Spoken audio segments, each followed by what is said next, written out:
say employees may engage in conversations regarding religious topics with fellow employees, including attempting to persuade others of the correctness of their own religious views.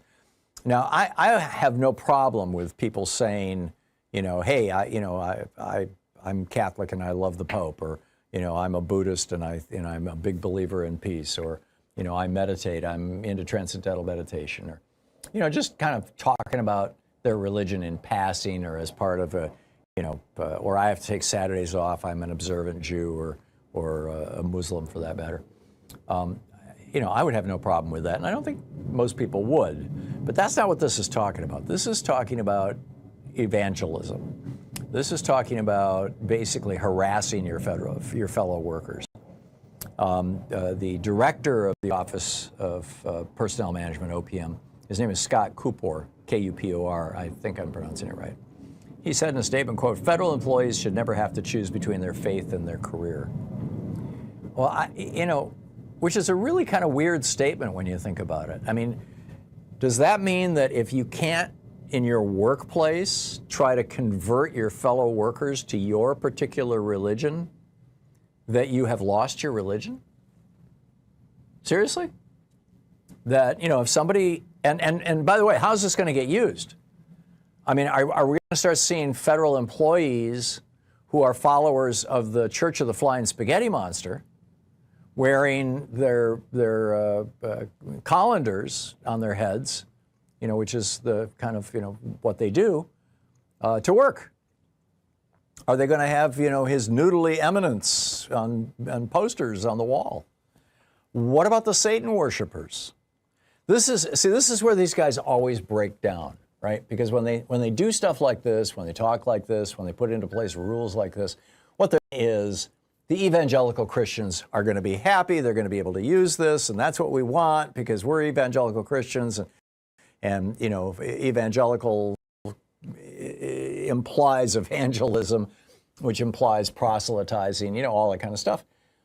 And then, of course, I mean, this is like, you know, Roy Moore, you know, when you know, when he was the judge down in Alabama, and saying, oh yeah, you can put the 24, you can put the you can put the 10 Commandments on the State House lawn, no problem. We can have religious statuary here on the State House lawn.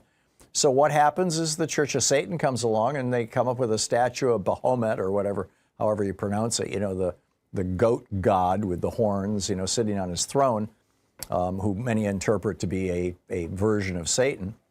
And they say, well, cool, let us put our statue out there. And all of a sudden everybody's going, well, let's get the religion off the lawn.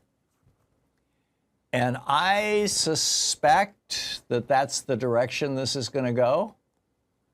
Although, I mean, you know, the federal workplace is getting these days, because they're just firing people left and right, you know, completely ignoring civil service rules that say that if you're going to fire somebody, you have to have cause, you have to give them a reason, you have to give them 30 days to contest it, or maybe it's even longer than 30 days. You have to give them a certain period of time to contest their firing.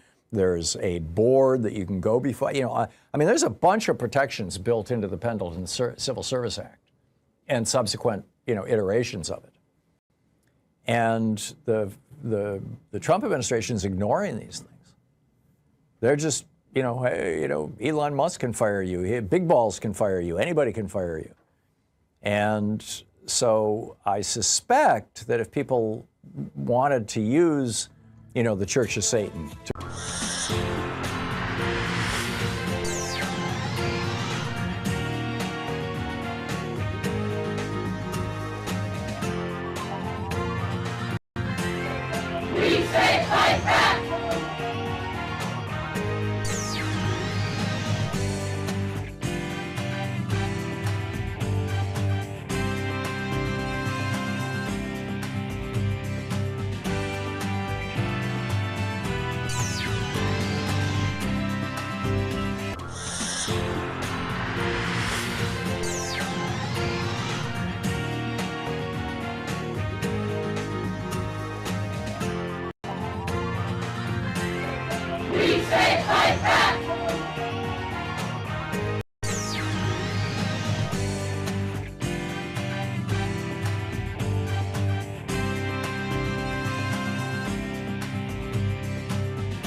Our book today in the Thom Hartmann Book Club is by John Pavlovitz. It's titled, If God is Love, Don't Be a Jerk, Finding a Faith That Makes Us Better Humans. This is from the introduction titled, You Had One Job. If you want a good laugh, Google the phrase, you had one job. The results are hilariously tragic parade of seemingly impossible fails, unfathomably poor planning, and face-palming inducing human error. A piece of melted cheese on top of a fast food burger bun. The word stop misspelled on a street crossing. A keep to the right sign with its arrow facing left. A toilet lid inexplicably installed below the seat itself.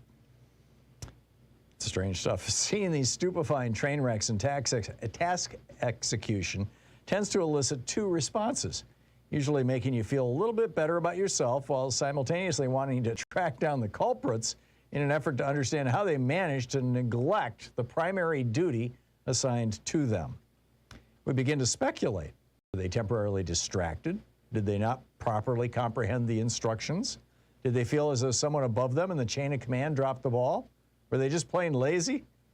When people miss the point so spectacularly, we want to know how and why, because that kind of failure feels impossible from the outside. It seems unfathomable to get the main thing wrong, and seeing it happen sparks our curiosity. I imagine Jesus knows well the curiosity that comes with watching people give clear direction lose their way. As a longtime Christian by aspiration, if not always in practice, I often envision an exasperated Jesus coming back and the first words out of his mouth to his followers as his feet hit the pavement being, "You had one job, love. So what happened?" I wonder what massive wave of excuses and rationalizations would come flooding from the mouths of the faithful multitude in front of him, how they might justify their mistreatment of the assailed humanity in their care, the verbal and theological gymnastics they'd attempt to avoid culpability for their own cruelty. Would they stridently recite him a verse from Leviticus? Would they blame the liberal media for morally corrupting America? Would they talk about people's wicked lifestyle choices? Would they argue that they were loving the sinners in their midst, but simply hating their sin? Would they frantically offer up the same platitudes and parrot back the same partisan talking points that they've gotten used to brandishing on social media and proffering in Sunday school classes?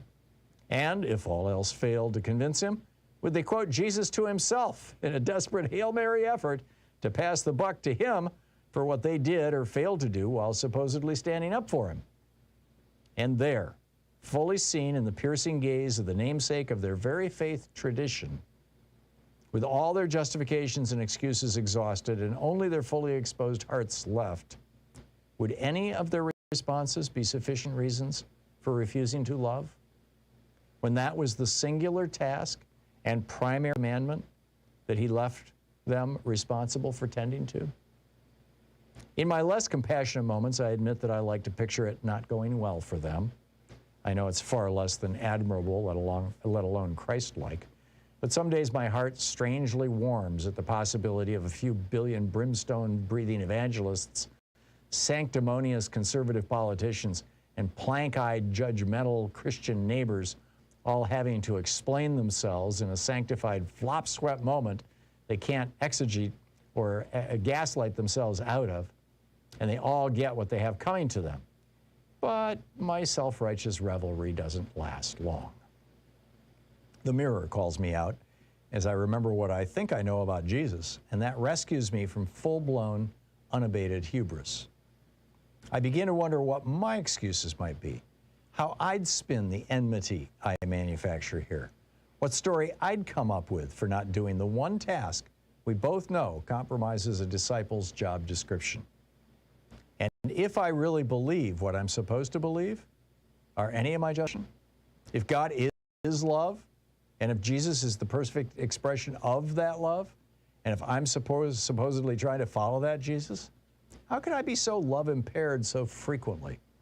How do I miss the singular point so consistently? It's not as if I didn't know what I was signing up for, like some lengthy online user agreement I blindly accept in haste, missing the bombshell fine print underneath. Having read the Gospels a few million times, give or take a few 100,000, I know the primary commandment is not something I need to excavate from cumbersome layers of foreign language translations and cultural mores of the time. Jesus himself clearly laid out the most important commandment for me and for everyone who's ever cracked open a Bible, and even most people who've never cracked open a Bible. And so we'd all understand what's being asked of us going in, so there would be no post-altar call buyer's remorse or deathbed claims of a sucker punch, bait and switch. Loving God and neighbor and self is the elemental stuff of Christian prayers, songs, t-shirts, and bumper stickers.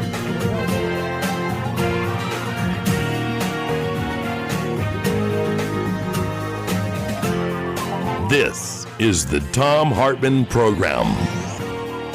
Hey, happy Wednesday. It's the middle of the week. We got a lot to talk about today. No guests, just you and me all day.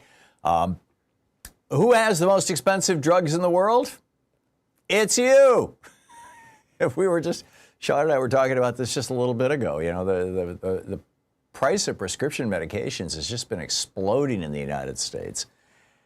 And why is it that we have the most expensive drugs in the world? Why is it that it's you who has the most expensive drugs? Well, I'll give you the details on that. Trump just jacked up our drug prices another 15%. Also in the first hour of our program, America is now on the watch list for the health of civil society because of sustained attacks on civic freedoms. We have to turn this around. And also, did Trump just confess to his Epstein role? Is he treating the financially lubricated sex trafficking of women as mere employment? How does a 16-year-old come to work at Mar-a-Lago anyway? In the spa. This is just weird. And is Trump going to pardon Diddy? Did Trump have a special place in his heart for people who, traffic young women or abuse young women and girls? Apparently. Also in the second hour of our program, are we horrified by this cult of cruelty? Robert Reich has some suggestions on how we fight back. And Democrats did something important for democracy, and the mainstream media completely ignored it. This is actually a very big step that was taken by Reverend Warnock, Senator Warnock, yesterday. And it literally got no coverage in the press at all. And are the Dems not fighting hard enough to get their message out? We'll talk about that in the second hour. Also, in the second hour, crazy alert, Josh Hawley, $600 rebate check, but not for Democrats, with money paid for from the tariffs. Right? Isn't that brilliant? Also, in the third hour of our program, are we now living in the age of Trump travel terrorism? In other words, if you travel, Trump will terrorize you. If you don't agree with Trump, it's scary to travel. Just ask the candidate for mayor of New York, who now has the governor ready for him to fly into New York Airport on Wednesday. He's visiting the country where he was born, Uganda, right now. This is Mr. Zahari. I'm mispronouncing his name. The candidate, the New York candidate for mayor. Anyhow, in our geeky science, they're succeeding in reversing Alzheimer's. Reversing Alzheimer's with supplements and a lifestyle change. And it's pretty straightforward stuff, and you can do it for pennies. I'll tell you all about that in the third hour of the program. By the way, even people without Alzheimer's saw improvements in cognitive function. But my opening rant today is published over my daily take over at HartmannReport.com. It's titled, Even Big Pharma Begged Him Not to, but Trump did it anyway. What did he do? Well, he put a 15% tariff on everything coming in from Europe, which includes 60% of America's pharmaceuticals. You got that? This is a sales tax. I mean, this year, tariffs are estimated to raise $171 billion. And, as I mentioned, there's Josh Hawley says we should write $600 checks to Trump voters, as it were. And Trump is saying he's going to use it to pay down the national debt so that there will be more money available to give more tax cuts to billionaires. But this is 100% of this is a tax cut on average working people. Millionaires and billionaires don't care what they pay for their drugs. If the cost of their asthma medication goes from $110 to $140, it doesn't matter to them. But it does to average working people. And, Donald Trump is committed to making this situation even worse, this 15% deal. And by the way, it's just a framework. He literally does not have a single tariff deal. Remember, he was going to have 100 deals in 100 days? Not one. What he has are agreements in principle. And the one with Japan just fell apart day before yesterday. The one with the UK is still in framework status. The one with the EU yesterday, it's a framework. I mean, it's just weird. But let's say it actually goes through. It actually happens. That Trump puts a 15% tax on all the pharmaceuticals coming into the United States from Europe, 60% of all of our pharmaceuticals. That's $127 billion a year worth of drugs that we buy here in the United States that come from Europe. So what the price of what is going to go up? Well, Ozempic and Wegovy are manufactured in Denmark and Belgium. They're for diabetes and weight loss. Humira and Stelara for Crohn's disease, arthritis, psoriasis, produced in Ireland. Keytruda, even Botox and Viagra, you know, the favorite drugs down at Mar-a-Lago, they're all manufactured in Europe. And Trump's tariffs hit them all. And if you think that the drug companies are just going to absorb these tariffs, I got a bridge to sell you. I mean, Trump loves to boast about how he lowers drug prices. No, sorry, this tariff scheme could add $19 billion a year at retail to the cost of drugs in the United States. And the consequences of that are deadly. When drug prices go up, people start cutting their pills, they start reducing their doses, they start skipping their refills, they walk away from the pharmacy altogether. If you're diabetic and you can't afford your insulin, you could die. If you're fighting cancer and can't afford Keytruda, you could die. If your child needs Humira and you can't pay the new price, he could end up in the ER or worse. I mean, this is the pattern of Trump's second term. Policy as punishment. He's attacked reproductive rights. He's gutting environmental protections. In fact, the newest is that the EPA is seriously considering right now ending all controls on carbon dioxide because they say they don't believe the science, the climate change is real and it's caused by CO2. Honest to God, Lee Zeldin, the EPA administrator, the guy who's the head of the EPA, used to be a right-wing congressman. Who actually used to acknowledge climate change. He just put 5 climate deniers, the 5 most prominent crackpot on the take from the fossil fuel industry climate deniers on this panel that is going to recommend whether or not to continue the EPA position of saying that climate change is real and therefore we need to do something about it. And it looks like they're just going to wipe the whole thing out. That's a kind of a separate rant, but I mean, this is what Trump is doing, and it's all happening in lightning speed. Now he's turning medicine chip. And what is he bargaining for? Why did he go to Europe to try to get this 15% tariff on place? Well, first of all, he wanted to open his golf course, and he wanted you and me to pay for it. It's going to cost $10 to $15 million. And of course, the Secret Service are having to stay at his hotel, at his seedy golf motel there in Scotland. And you and I will be paying the highest price possible, I guarantee you. Well, I can't guarantee, but I would predict.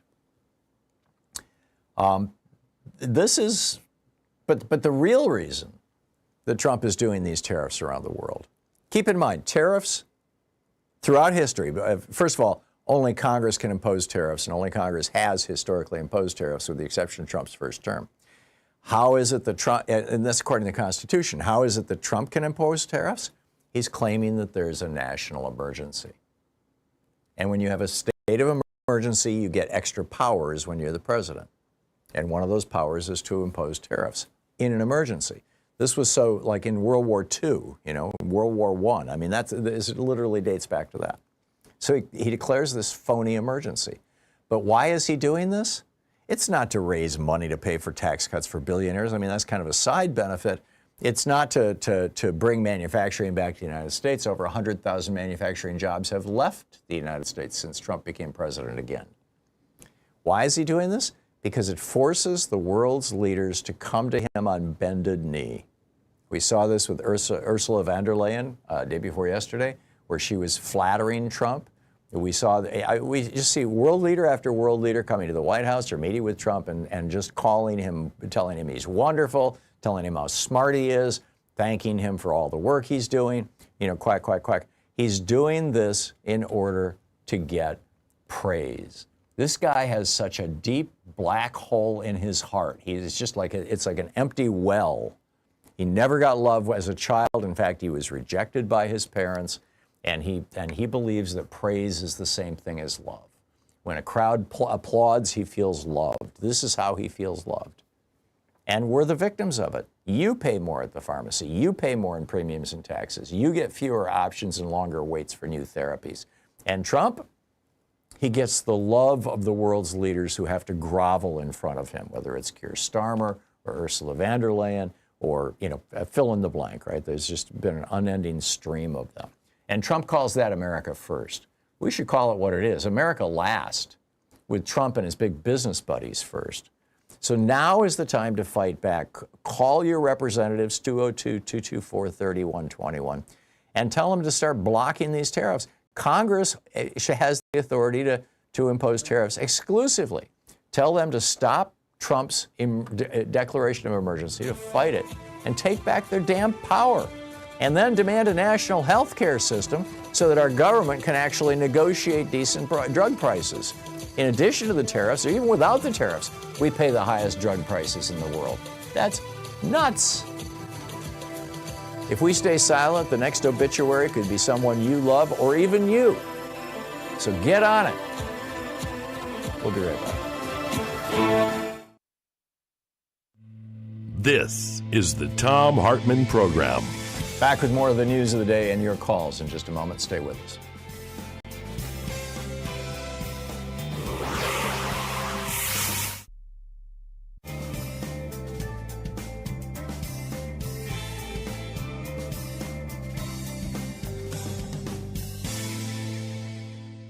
And welcome back. Carlos in Carson, California. Hey, Carlos, thanks for listening to KPFK. What's on your mind today? Hey, well, good morning, by the way. The other day, we're alive, right? That's the best thing in the world, right? Indeed. Every day you wake up is a good day. Thank God for life. But, the other day, there was a very famous Mexican soccer player who criticized women's liberation. He says that since women's liberation has taken place, societies have collapsed, the family unit has collapsed, and he said that the women's best talents are at home, nurturing the kids and providing a foundation. And, I tend to agree. I remember when I came into this country from Mexico in 1958, one person sustained the entire household. That was usually the man, usually. Yeah. Okay, and the woman stayed home and took care of the kids, and it was a very solid, stable society back then. But since the women were taken out of the home, what has happened? Society has collapsed, especially the family unit. There's nobody there that That's not true, provides Carlos. There has not been a significant reduction in the rate of marriage in the United States. It's down a little bit, but it's like 3 or 4% over the last 30, 40 years. It's just not true, number one. And number two, yeah, there are some women, my mother was one of them, who wanted to be a homemaker and raise a family, and she did. I think she was happy with it. But not all women want to do that. And you shouldn't just say, oh, well, you don't have a penis, therefore this is your job responsibility for the rest of your damn life. There are women who want to be in the workplace, who have things to contribute, who have things to say, things to write, science to things to discover, work to do.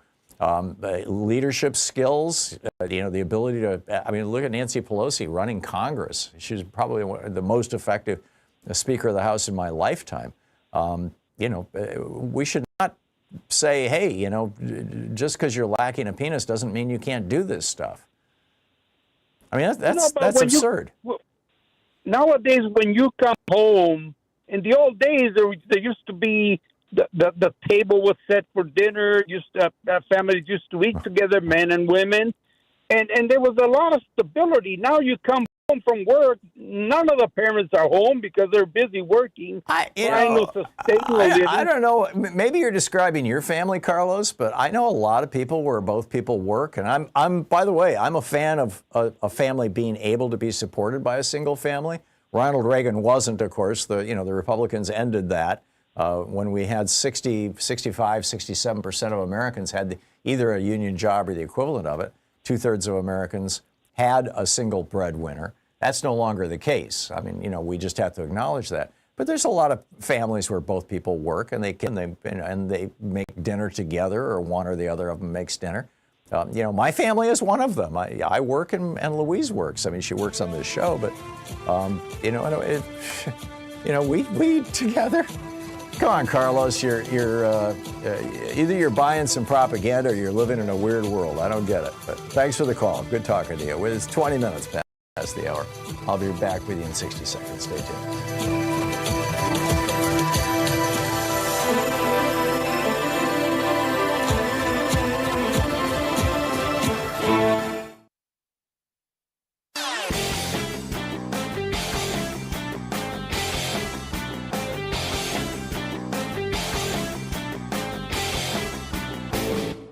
Missed my opening rant today? It's usually published over at HartmannReport.com, where you can read it and share it with your friends for free. Check it out, HartmannReport.com. So we have this major culture war going on in the United States. You've got Republicans trying to ban abortion. They're trying to ban books. Not just trying to, they're actually doing all of these things. Banning books, banning trans girls in sports, attacking basically the entire queer community. Whatever they can to try to sow division and hate, promoting Nazi memes, talking about how, Jews are paying to have black and brown people replace white people and all this kind of stuff. Why are billionaires doing this? Why are they funding these people? I mean, billionaires don't care about crime. They live in gated communities with private security. They don't care about public schools. Their kids go to private schools. They don't care about public transportation. They fly in private jets. Oh, yeah, that's right. If they can get us fighting against each other, if they can get us hating each other, we will ignore their efforts to cut their taxes and deregulate their industries. There's a whole video about it at tom.tv. Check it out. He's got a pen and a smile, signing away your life. 15% tariff, another cut from the same old knife. Europe sends the meds we need, from cancer drugs to pills for pain. But now your insulin's a weapon in his twisted little game. He calls it America first, but you know who's gonna hurt? Not the billionaires at Mar-a-Lago, it's you and me and every nurse. The most expensive medicine in the world, yours, it's yours, it's yours, while the rich and the reckless toast behind closed doors. Yours, it's yours, it's yours. Can you hear the sound of the fuse burning down? The Constitution's on the floor, the most expensive medicine in the world. Yours, it's yours, it's yours. He broke the law with a smirk, claimed an emergency, but there's no fire, just his ego on a killing spree. Ozempic, Keytruda, Humira, all held hostage now. You're just a pawn in a power game, but we can't back down. He calls it America first, but it's Americans last. From insulin to cancer care, he's cashing in on our past. The most expensive medicine in the world, yours, it's yours, it's yours. It's 24 minutes past the hour. Welcome back. A new report by Civicus. This is an organization that looks at democracies all around the world and publishes an annual report on the state of democracy in country after country after country. And they looked at the United States. They have a series of categories. The ratings run from open, an open society. This would be like Norway. Narrowed, obstructed, repressed, and closed. Enclosed society would be, like North Korea. Repressed, like Russia. obstructed, I'm not sure exactly what their definition would be, but they defined us now as narrowed. In other words, we are moving in the direction of authoritarianism, and we have lost many of our civil liberties. This is what they said in their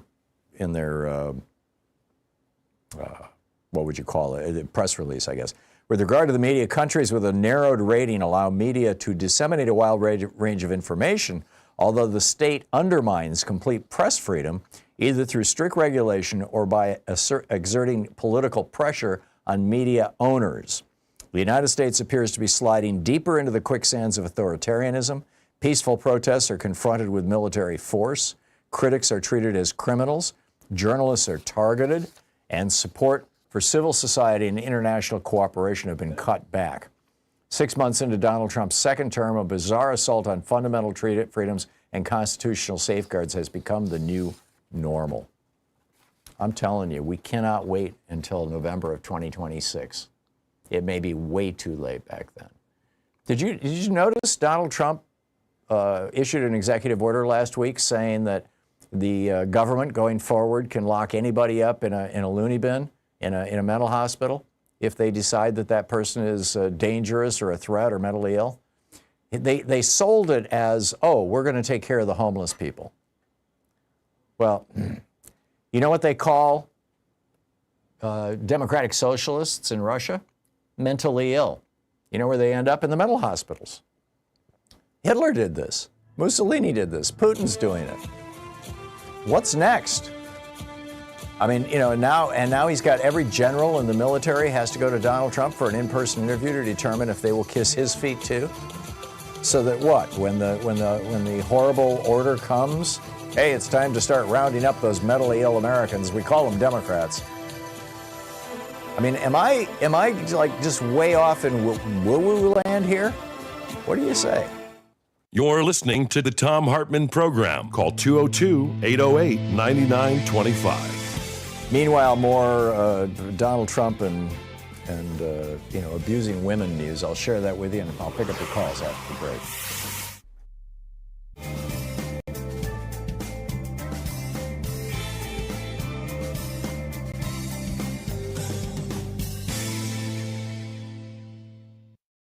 Our book today in the Thom Hartmann Book Club is The Lords of Easy Money, How the Federal Reserve Broke the American Economy by Christopher Leonard. Now, this is from Chapter 1. It's titled Going Below Zero, and it begins our story in 2010. Thomas Hoenig, H-O-E-N-I-G, woke up early on November 3rd, 2010, knowing what he had to do that day and also knowing that he was almost certainly going to fail. He was going to cast a vote, and he was going to vote no. He was going to dissent, and he knew that this dissent would probably define his legacy. Hoenig was trying to stop something, a public policy that he believed could very well turn into a catastrophe.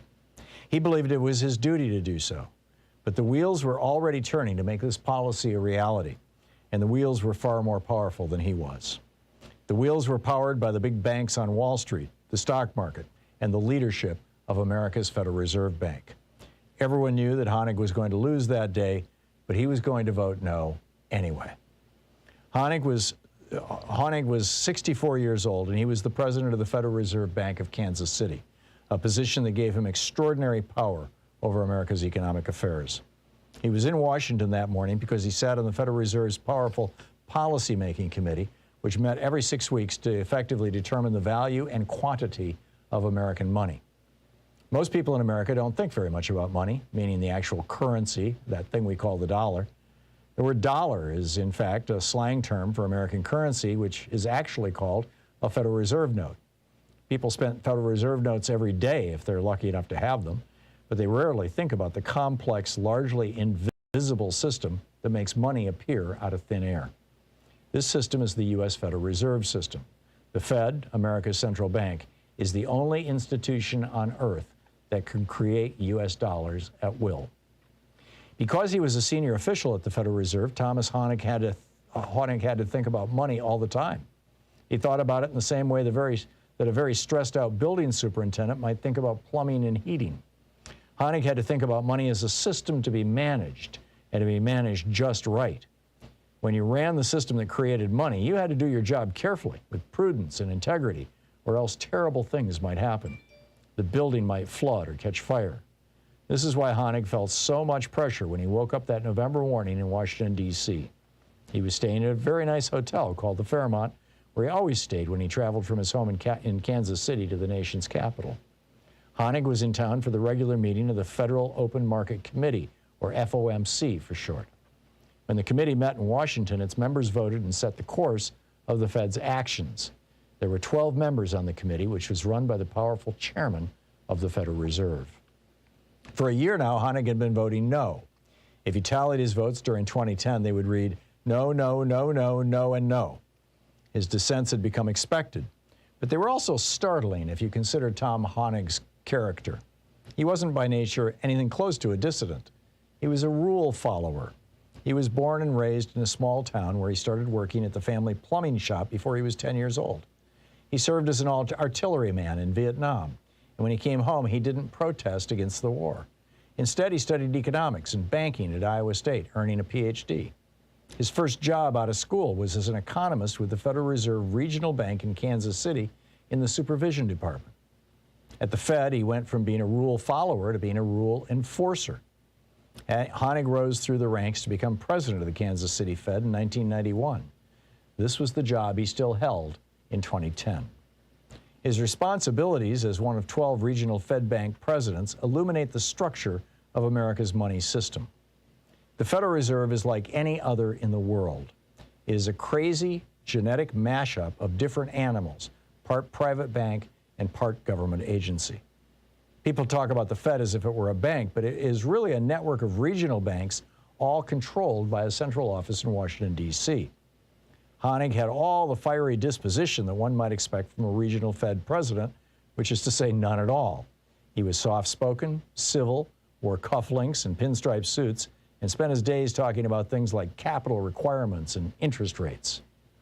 Honig was an institutionalist and a conservative with the little c sense of the word. And yet here he was, in late 2010, a dissident.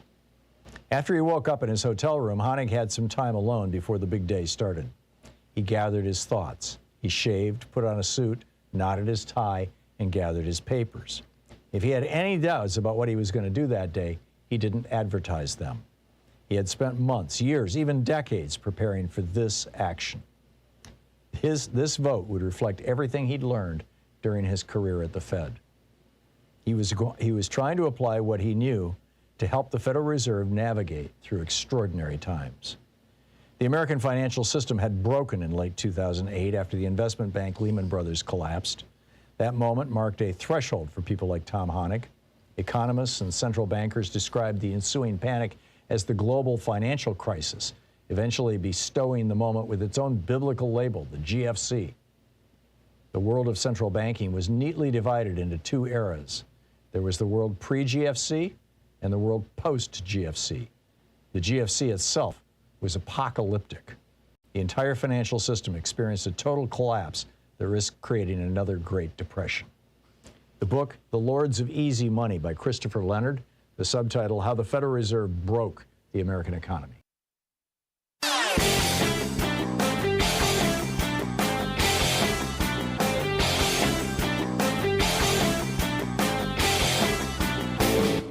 Did you know that every weekday we send out an email before the show giving you all the topics coming up so you can be fully informed and ready to interact with our program? Or that after the show we send out Sue's Stack, a list of every topic I've discussed along with clickable hot links to every source of information I've shared with you on the air? It's all completely free and available over at thom.tv, THOM.tv. Check it out.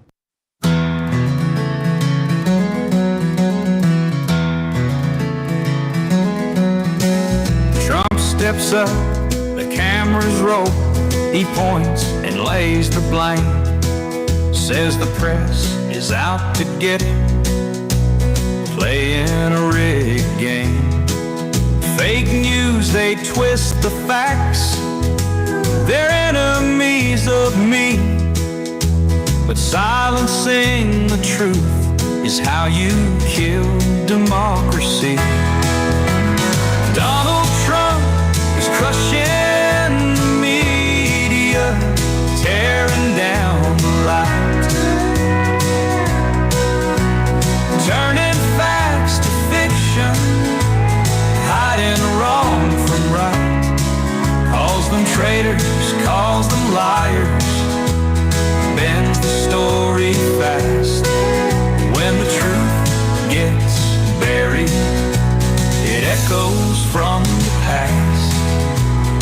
35 minutes past the hour. So Donald Trump dropped a bit of a bomb yesterday on Air Force One, admitting that Virginia Giuffre had actually worked at Mar-a-Lago when she was 15 or 16 years old, that he knew who she was, that he knew that Jeffrey Epstein had taken her, hired her away, shall we say. She testified that Ghislaine Maxwell then physically and sexually molested her and taught her how to be basically a sex slave, taught her how to engage in particular sexual acts. I'm not going to go into all the details. This is the family hour here on radio, but Ghislaine Maxwell was basically the one who procured all these girls for Maxwell and for his, and taught them how to essentially be, 15, 16-year-old prostitutes, 14-year-olds in some cases. And so anyhow, Trump said, they took her from Mar-a-Lago, and I was angry about it, and that's why I kicked him out. Well, it turns out that Trump's relationship with Jeffrey Epstein continued for years after he hired Virginia Giuffre away from the spa at Mar-a-Lago. And by the way, what are 15 and 16-year-olds doing working in a spa at Mar-a-Lago anyway? But, anyhow, so, he apparently thinks this is going to put the story to bed. Oh, yeah, he was just stealing people from me, and that's why I was pissed. And it turns out that the reason that they fell out was because Donald wanted to buy a piece of real estate in Palm Beach, a mansion, and Jeffrey Epstein wanted that mansion for himself. But Donald knew that if he bought this mansion for cheap, it was like in the $20 million range, that there was this Russian oligarch who was looking to launder some money that had been stolen out of Russia. The main way that money is laundered in the United States and the United Kingdom, we are the two countries in the developed world that have very, very lax laws around real estate. The main way you do it is with cash real estate transactions. You don't have to report them to anybody.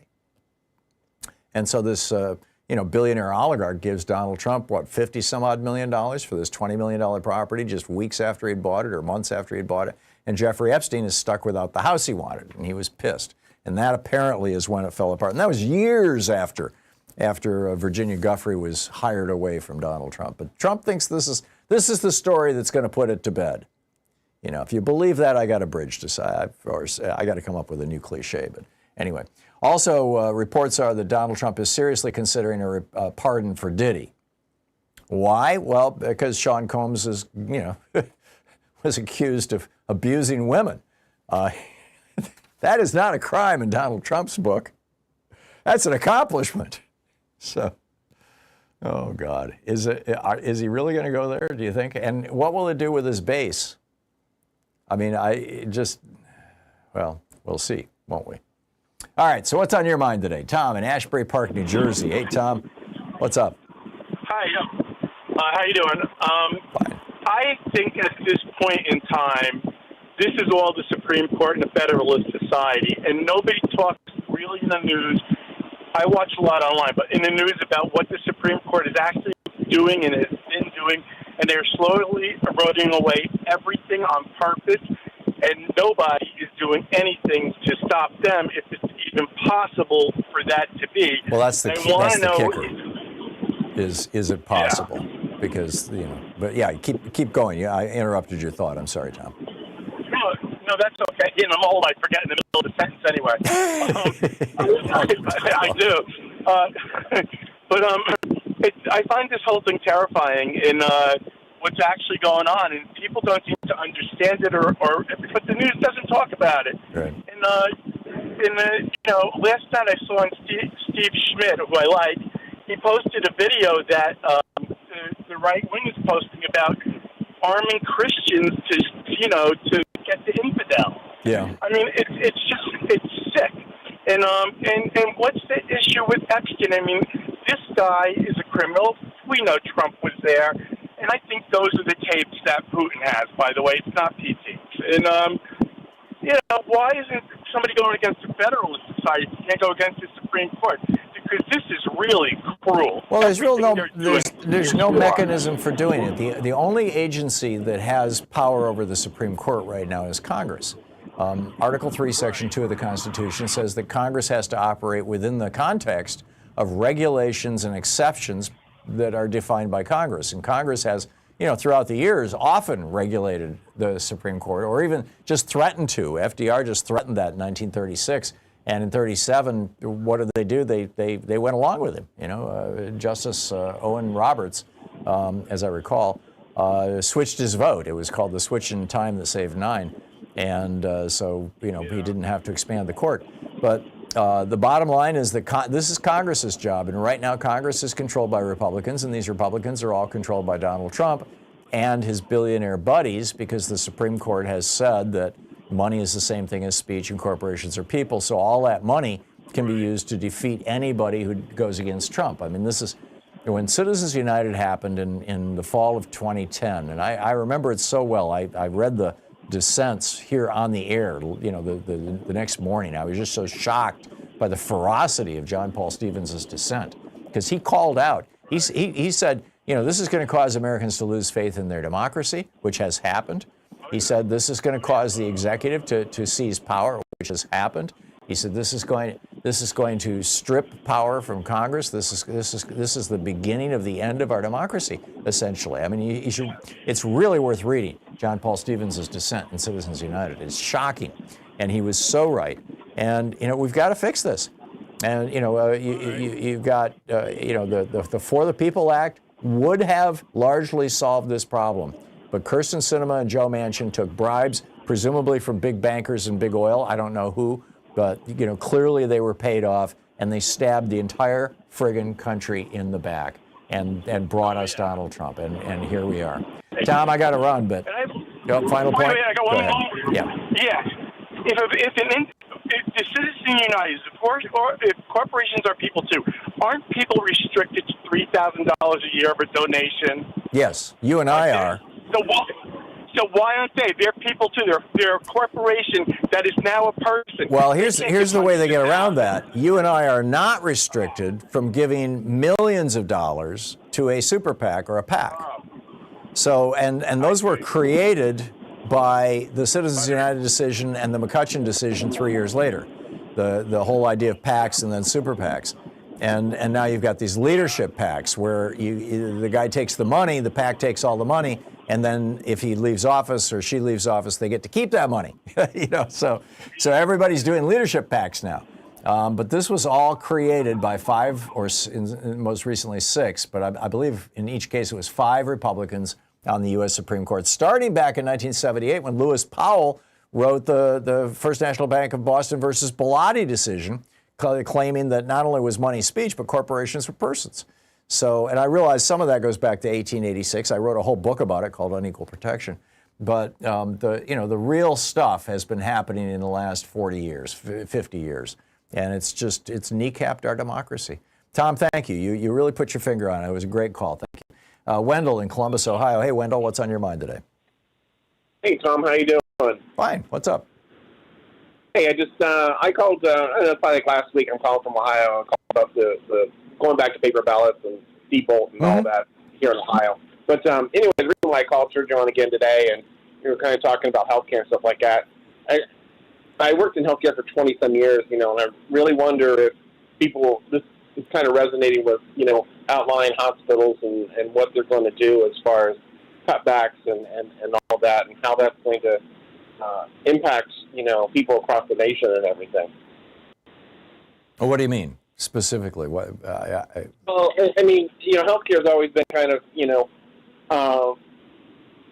outlying hospitals and stuff like that were already struggling before all of this. Mm-hmm. And, they were either, getting, too expensive and stuff like that. Well, the Medicare cuts are gonna. They're estimating that it could cause the closure of even as many as several hundred hospitals around the country, mostly small rural hospitals. Is that what you're talking about? I might have missed a word or two in your opening. So that's kind of where it goes, and that's probably been kind of the narrative. But you start cutting some of the other stuff. How does that cut for reimbursement and stuff like that? Right. For larger entity in the hospitals. We spend all this time and energy getting people ACA, Obama healthcare and all that. How many people are are able to go to the emergency room when they need to, and they're not waiting, so they're able to get care and all that stuff, and all that reimbursement from that stuff, and what that translates, on the hospital's bottom line as far as they take that money and what they're able to do, as far as their staff and services and technology and all that we stuff. We desperately need a national health care system here, Wendell. I mean, it's just like we're the only developed country in the world without a national health care system. We spend more than twice as much as any other developed country for health care on a per capita basis, which is nuts. And where does that twice as much, where does that extra 100% that we're paying go? Into the pockets of insurance and pharmaceutical and healthcare executives. Wendell, thanks for the call. Great point. You're listening to Thom Hartmann. Visit thomhartmann.com for audio and video archives. It's Talk Media for the sane among us. Back with your calls in just a moment.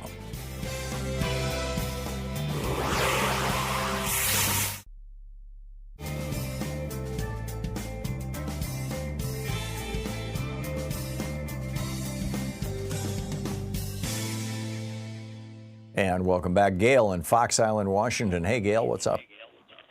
Well, I'd like to have you recommend a book that was written in 1935 that I'm sure you're familiar with, called It Can't Happen Here by Sinclair Lewis. Yeah.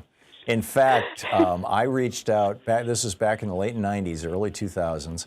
I reached out to the estate of Sinclair Lewis because the book is written in somewhat archaic language. It's yes. long sentences that are complex and long paragraphs and a few archaic phrases. And so I reached out to the estate to ask if I could rewrite the book, a modern version of it, but they were not interested. So, yeah, I think it's a very important book. I've been a big fan of It Can't Happen Here for a long, long time. Yeah, I'm rereading it, and all you have to do is change the names. Yeah, Buzz Waldrop becomes, Trump. Yeah. Yeah, it's just really weird, and the very things that are taking place. And I agree, it's difficult.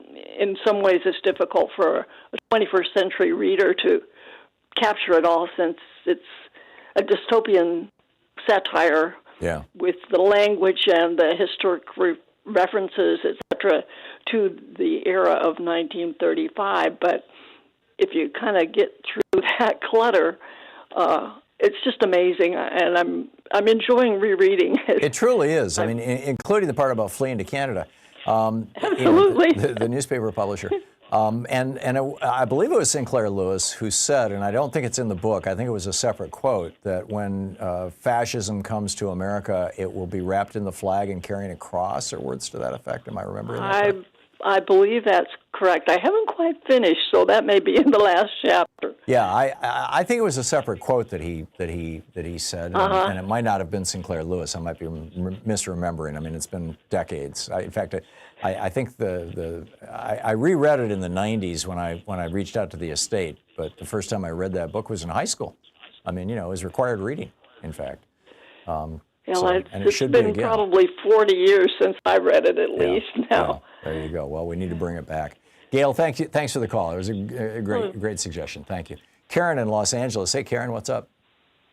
Hey, good afternoon. Well, I was just kind of riffing on the gentleman that had called earlier about women staying at home. Yes. Which, fine and dandy. Yeah. But one of the things I find interesting is there's plenty of studies actually that show if you added up all the things, she's talking about traditional marriage, so let's just stay there for a minute. What women actually do in the home. Men couldn't afford to get married. Oh, yeah, it's an enormous amount of work. And when, huge. Louise and I have started 5 successful businesses in our lives, maybe 6, I'd have to count on my fingers, but and usually I start them and then she runs them because I'm good at starting things, but I'm lousy at running them, and she's really a good manager. And so we would take turns. I would take a year off work and I'd raise the kids, and she'd take a year off work and raise the kids. We literally did that. And then, of course, there were a lot of years where we were both working, and we just came home, in the afternoon when the kids got home from school. And I really think that the time when one or the other of us was there was probably better for our kids. But I'm not, It was. but I'm not willing to say that we need to reorder society so that women are back in the 1950s. I mean, that's just nuts. No, but we could start paying and pensioning the parent who's at home. You're absolutely right. And that's and that suggestion has come up many times, and it's an important one. Karen, thank you so much.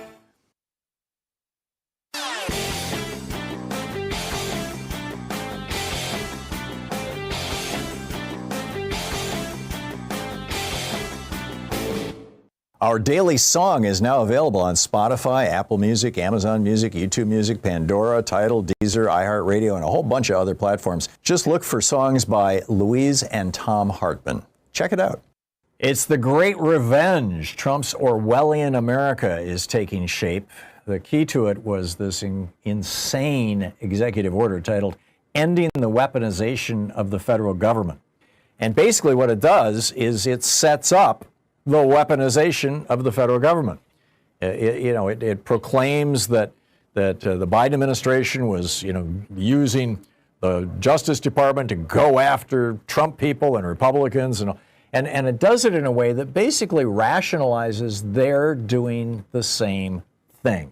This is a absolute danger to our republic. This executive order and Trump's assertions around it. And you can read all about it. There's a whole op-ed about it titled The Great Revenge, Trump's Orwellian America Takes Shape, over at HartmannReport.com. Get ready for the investigations, the arrests, and the show trials.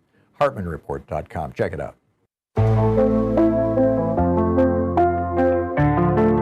52 minutes past the hour. Picking up your calls here. Mike in Madison, Wisconsin. Hey, Mike, what's up? Well, I wanted to ask you, what do you think about Senator Josh Hawley? His remarks the other night that he wants to take Trump's tariff income, all that big income that's coming in unconstitutionally to the United States, and give out rebates for Republican voters only of $600. Yeah, it's a sign of how desperate they are. They realize that many Americans are turning against the GOP, and they figure, well, let's just bribe them. I mean, Trump did that during COVID. Remember, he sent out those checks with his name on them, and a little letter that said, this check is from Donald Trump, the stimulus checks. He just wants to repeat that. To me, it's all just more criminal. Yeah. No, it's... How can you differentiate? How are you going to differentiate Americans that are Republican and Democrat? Well, Hawley says, and this is where it gets really weird. Hawley, this is, another part of the Republican propaganda. Hawley says that the Democrats are the high wage earners. They're the ones that went to college. They're the ones who are running the banks and the insurance companies. They're the evil executives. They're all Democrats. And so those are the people. So anybody who makes over a couple $100,000 isn't going to get a $600 check. Whereas all the blue collar working class people, those are all Republicans. And you and I both know, Mike, that that's just complete BS. But they want people to believe it. Okay, Tom, thanks for my call. Yeah, thanks a lot, Mike. Good talking to you. Andy in Washington, D.C. Hey, Andy, what's up? Hi, Tom. I think, everybody talked about wake-up calls. Well, the wake-up calls are over. Some people are still asleep. Yeah.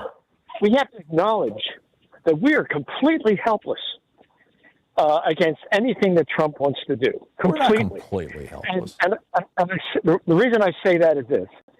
Tomorrow, Trump decides to, arrest everybody, the staff at MSNBC. Put them on a plane and get them out of the country before anybody can do anything about it. Anybody. And they are citizens. It doesn't matter because it was going to wade itself through the courts. By that time, these folks were disappeared. That's how serious this is.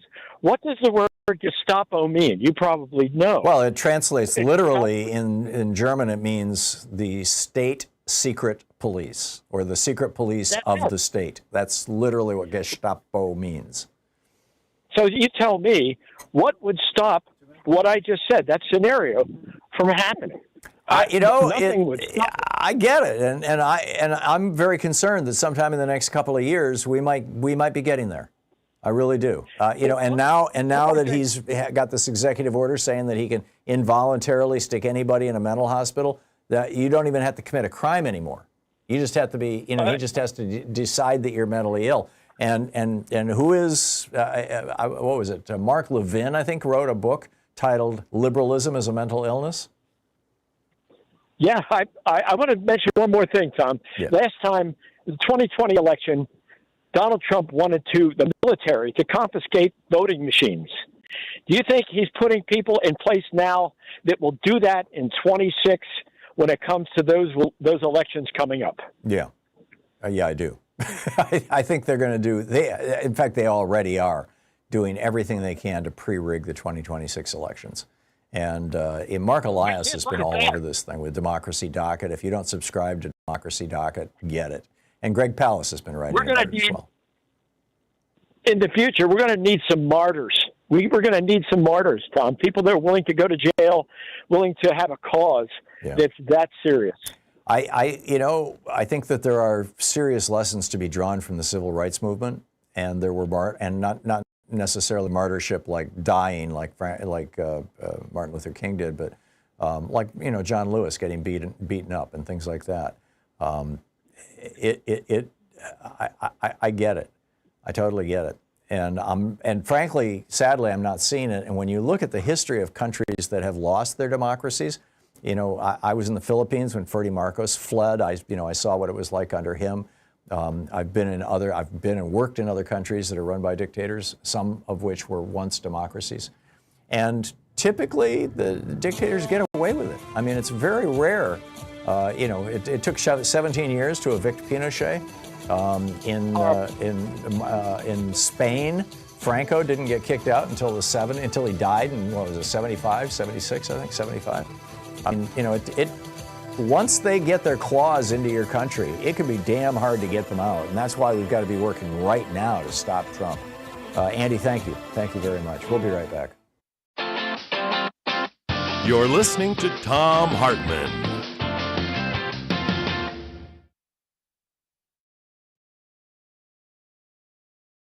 In addition to bringing you the Thom Hartmann program here on Free Speech TV and Video Media Online, we also have a whole set of ways you can interact with us and tools you can use to spread the word about the importance of democracy and the threats to it in our republic. First, there's your daily homework. Sue Nethercutt puts together a daily email newsletter that has a link to every story I discuss on the air, so you can find my sources and you can share them with your friends. It's free and you can sign up at thomhartmann.com. Second, I publish my daily take every day over at the HartmannReport.com website. Free if you want the daily 5 days a week rant in your inbox, no ads either.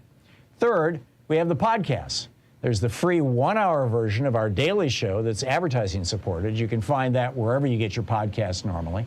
And then there's also the podcast of the entire 3-hour show with no advertisements, and that's available by subscription over at thomhartmann.com. So check them all out at thomhartmann.com and hartmannreport.com.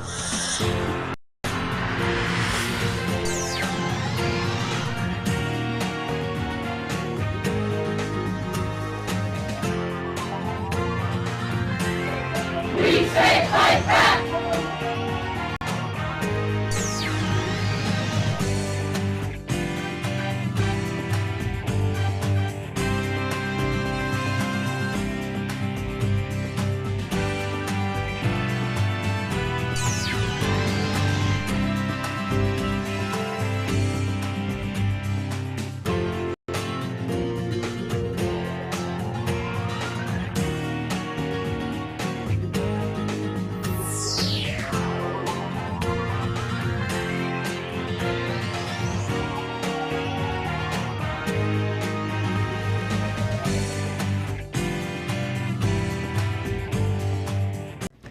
Our book today in the Thom Hartmann Book Club is Libya and the Global Enduring Disorder by Jason Pack.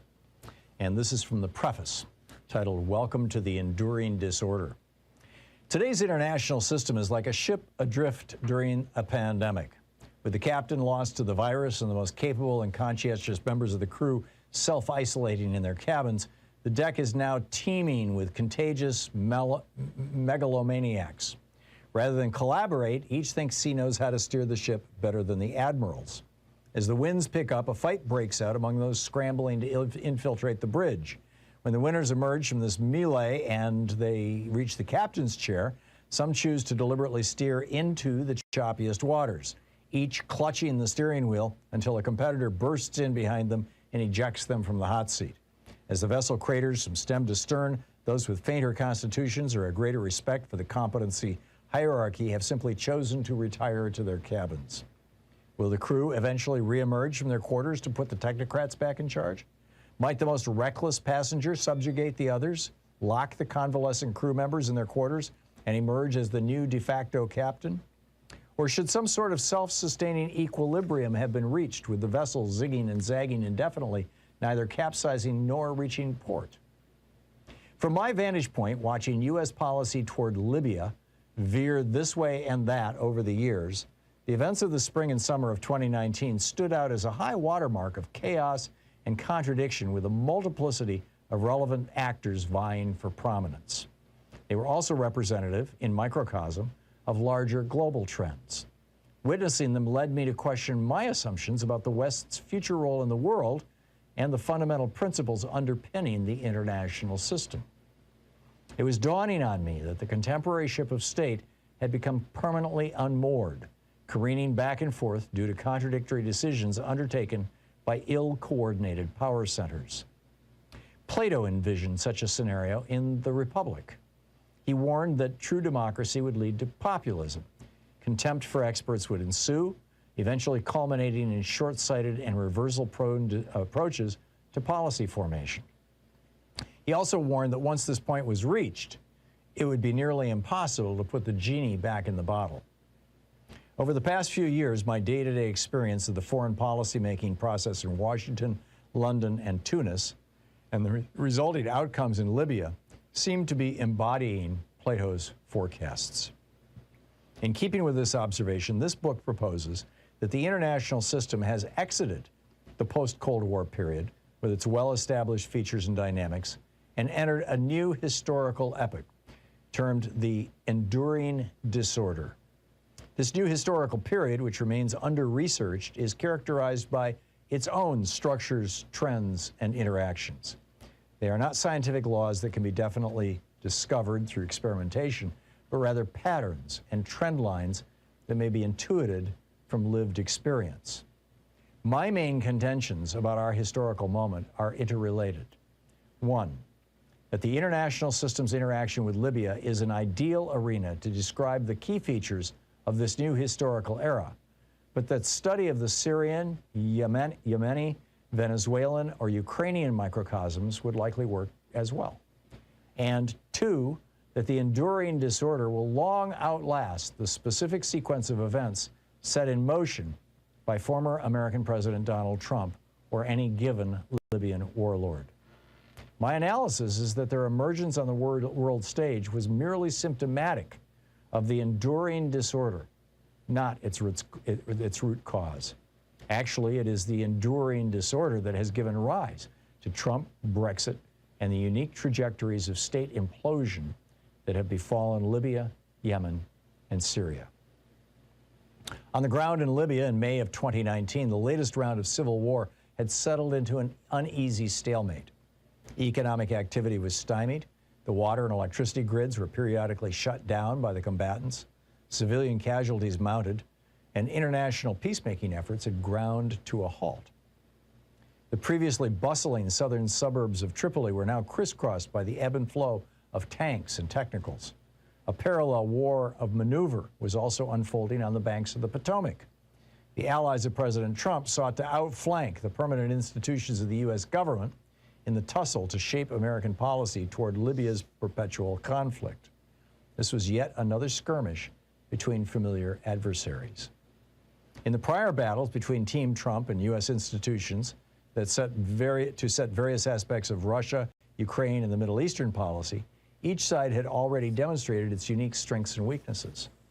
This dynamic of Team Trump versus the institutions would become intimately familiar to all Americans during the tug-of-war to set the governmental response to the COVID pandemic. So what were the relative tactics of the adversaries? Trump's Twitter bravado was highly effective at manipulating the media, but usually quite impotent at formally changing entrenched U.S. government policies. Was the president actually trying to change American policy, but exhibiting a lack of understanding of the tools open to the executive branch? Or was he achieving his aim simply by strewing confusion, creating uncertainty, and preventing coherent coordination with America's allies? The book, Libya and the Global Enduring Disorder by Jason Back.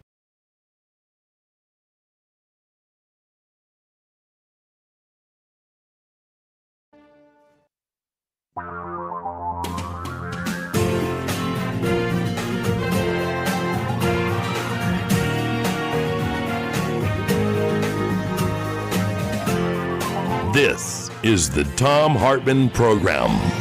Hey, welcome back to our second hour of our program. Almost got ahead of myself there. It's horrified by this cult of cruelty. Look beyond Trump for answers, writes Robert Reich today over at his website, robertreich.com, or maybe it's robertreich.substack.com, one or the other. You can find it easily. He writes, we're living in the age of bullies. Now, Robert Reich has an autobiography out called I think it's titled Coming Up Short, because he's short. He's like 4'11", I think. And he talks in that book about how he was the victim of bullies as he was growing up. And he's kind of expanding on that in this rant. He says, the bullies today are less constrained than they've been since the end of World War II. I would agree with that. You know, I mean, the last time we saw a Klan march prior to the Trump era was in the 1920s, when you had a president, and yes, he was a Democrat, Woodrow Wilson, who screened, death of a nation in, I think it was 1913 or 14 in the White House. And that led to an explosion of, it's basically a recruiting film for the Klan, right? And that led to an explosion of Klan activity in the late 20s and throughout the 30s, along with an explosion of Nazi activity, actual like Nazi with swastikas on their arms. And, look at there's a little movie, I think it's like about 15-minute song called The Night in the Garden, or A Night in the Garden, that you can find on YouTube. And it's that rally. It's this Nazi rally in Madison Square Garden. So anyhow, that was the last bully era. But since World War II, outside of Joe McCarthy, which was kind of limited to, the entertainment industry and whatnot, and the army, not so much until Trump. And Robert Reich goes along and he points out Trump abducts thousands of hardworking people within America and puts them into concentration camps. He calls them detention camps, splitting their families, spreading fear. His ICE agents refuse to reveal their own identities. They don't wear badges. They don't wear masks. You have no idea who this person is who's abusing you and no way to hold them accountable. That is what you call the secret police. When you don't know who that police officer is who is abusing you, that is, by definition, a secret policeman. The word Gestapo in German, I lived in Germany for a year and a half. The word and speak German. The word Gestapo in German literally translates into the state's secret police. Now, I'm pointing that out. Robert Reich wasn't. But anyhow, he talks about, the Trump abducts hardworking people. He usurps the powers of Congress, defies the courts, and prosecutes his enemies. He and his Republican lackeys cut Medicaid and food stamps. And by the way, let me add, because the cuts to Medicaid are so draconian and the budget deficit is increasing by almost $4 trillion, there's this thing called PAYGO that was passed during the Clinton administration that says that you have to pay as you go. And if you lose revenue, you've got to automatically cut spending. This is going to force a cut starting probably in a couple of years, a major cut in Medicare, not Medicaid, Medicare.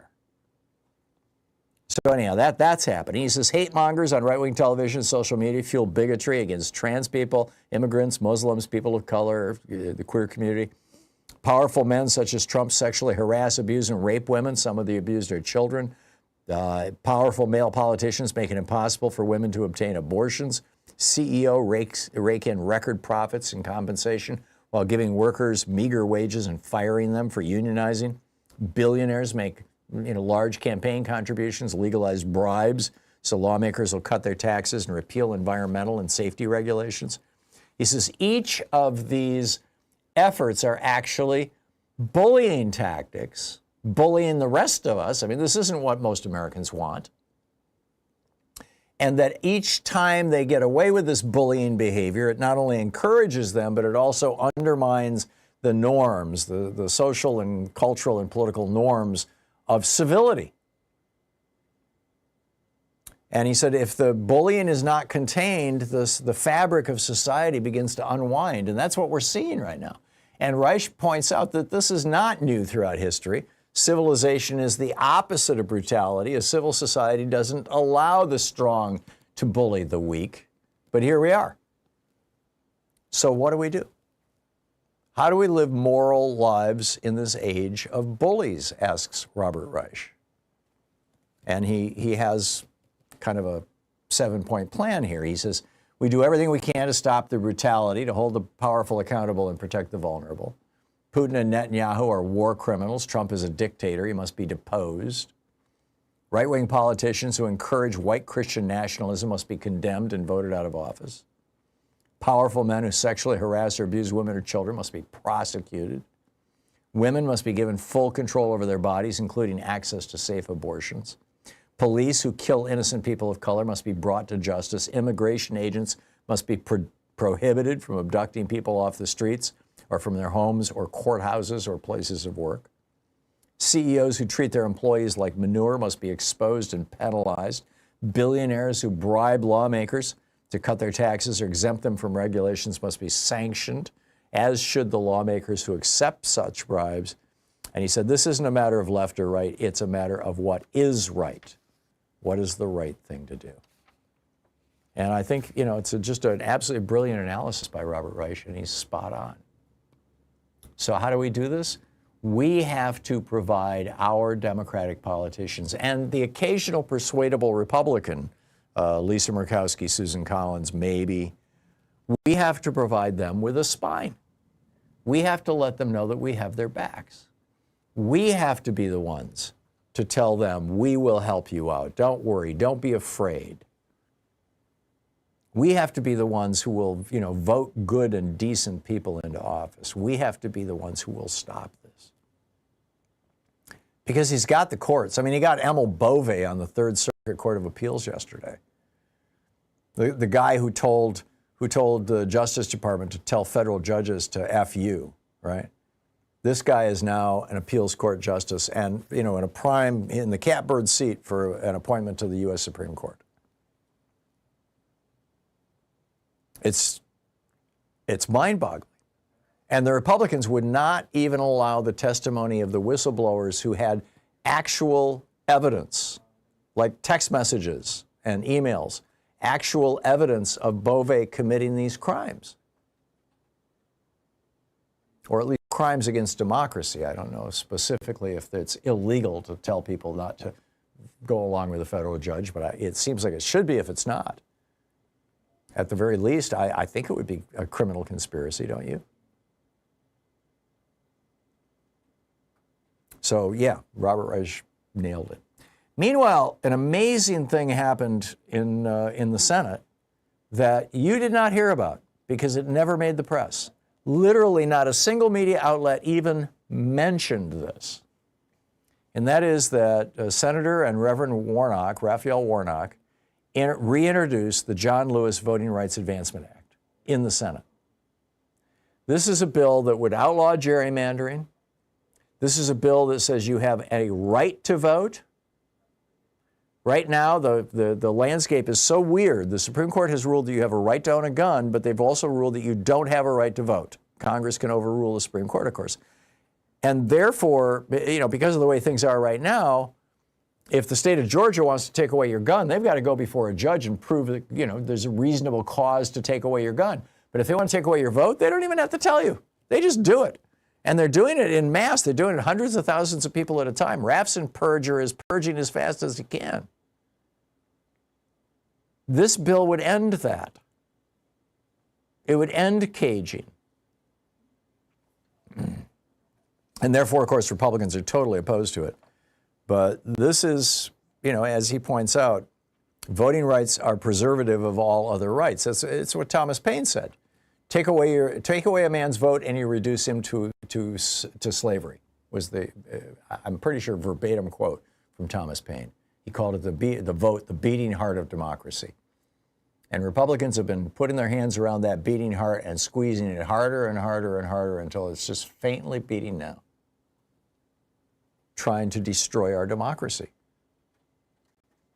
And here you have Raphael Warnock introducing this legislation. It should have gotten press. He said, we are in a fight to make sure that everybody has a voice and we can't give in to the authoritarian movement that is afoot right now in our country. He said, the very people who just passed legislation that will cause just about everybody's health care premiums to go up are now busily trying to make sure that Americans do not have the ability to fire them. They've deprived people of a doctor, and now they're trying to doctor the voting maps. He said, we have to pass the Voting Rights Advancement Act, and we need to do it now. And again, as I mentioned, how much coverage did this get in the mainstream media? Zero. Not one outlet covered it. You might want to call your senators and say, please co-sponsor the John Lewis Voting Rights Advancement Act with Senator Warnock. It is now officially and formally presented to the Senate. Let's move this thing along. We need a right to vote, so Republicans can't play games with our votes anymore. This is the Thom Hartmann Program. It's 16, almost 17 minutes past the hour. I'll be back with more of the news of the day and your calls in just a moment.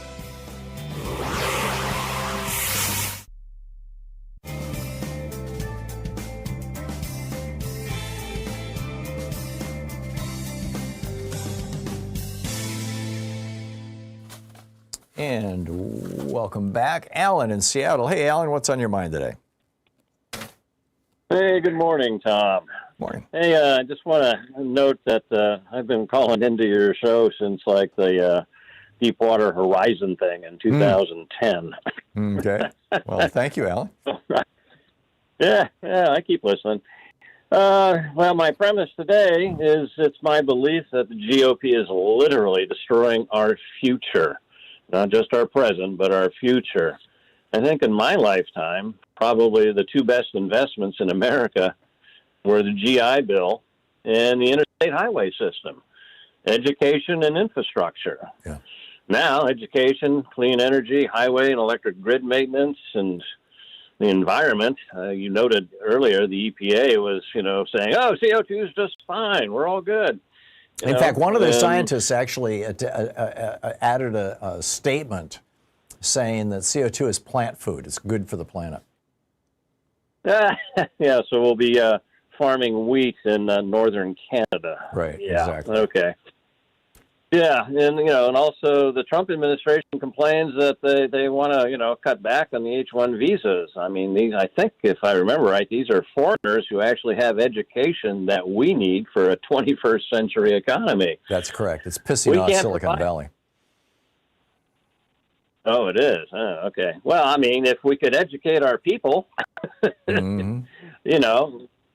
But that's an investment. That's one of the best investments you can make. The return on investment is incredible. I mean, the GI Bill proved that. We got $7 back in tax revenue that we never would have seen for each $1 that we invested in educating returning veterans in the 40s, 50s, 60s. I guess the GI Bill ended in, 65, something like that? But through that 30-year period, roughly. Yeah. Well, this is all a preventable disaster. But, it's going to take guts and, sacrifice and, a reawakening. I mean, you once asked, what's it going to take for the MAGA base to not be duped by Trump and all his, little businesses? And the answer is education. Create an environment where critical thinking, is real. Which is exactly why Ronald Reagan put Bill Bennett in charge of the Education Department, and and similarly, exactly why Donald Trump put Mrs. Wrestling in charge of the Linda McMahon in charge of the Education Department, and she's literally shut the thing down. I mean, she laid off all the employees You no longer have an education department. You know, forget about student loan forgiveness, forget about grants and scholarships, and you know, anything that's is gonna help, particularly poor rural schools. I mean, what's so amazing, Alan, is that the people who are getting screwed the worst by everything Trump is doing are people in red states, low-income white people in red states. I mean, gutting all of these clean energy programs that Biden got passed, hundreds of billions of dollars, almost $1 trillion worth of these programs. The vast majority of these programs were in red states because that's where the sun and the wind are. It's just incredible, and you can't, you know, MAGA doesn't want to hear it. Hey, Trump is screwing you guys to favor his billionaire friends. Oh no, he would never do that. Yeah, right. If you believe that, I got a spa to sell you. Alan, thank you for the call. Good talking to you. 21 minutes past the hour. Be back with you in 60 seconds.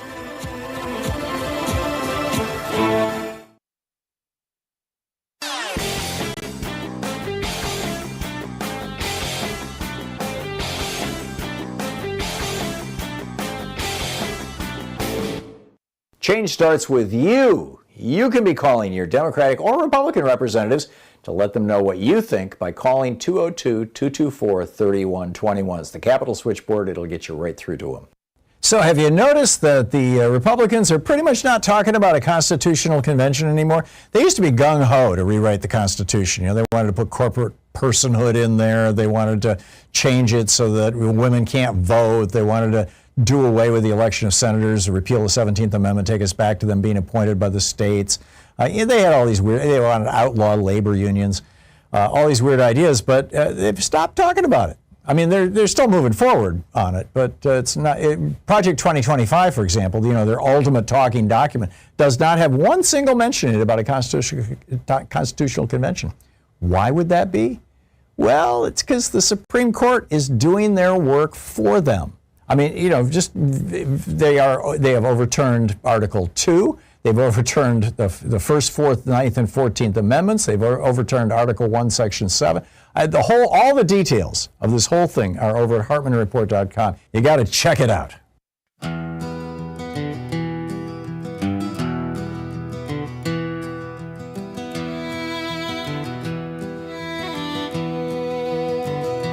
Every day, another blow. They cut the cords and let it go. Medicaid gone, the safety net thin. The billionaires cheer while the poor can't win. State debt gutted, diplomacy dead, Social Security hanging by a thread. They stack the courts and fuel the hate. Is this revenge or just our fate? Why are Trump and the GOP working so hard to ruin America? They ban the books and cut the aid, feel white rage and watch truth fade. Why are Trump and the GOP working so hard to ruin America? I think it's pretty straightforward because it's profitable for them, right? It's just, it works out for their advantage and the advantage of the people who are close to them. Josh Hawley, for example, you know, the cynical guy who was fist bumping the January 6 people and then had to run for his life. Good old Josh, yeah. He wants $600 rebate checks to all Americans, but not Biden voters, he said. He wants them for true Trump blue-collar voters. Yeah. His line of demarcation is if you make over a couple $100,000 a year, you don't get the check. Because only Democrats make a lot of money, right? Over 150 billionaire families supported Donald Trump in the 2024 election. 3 billionaire families supported Kamala Harris.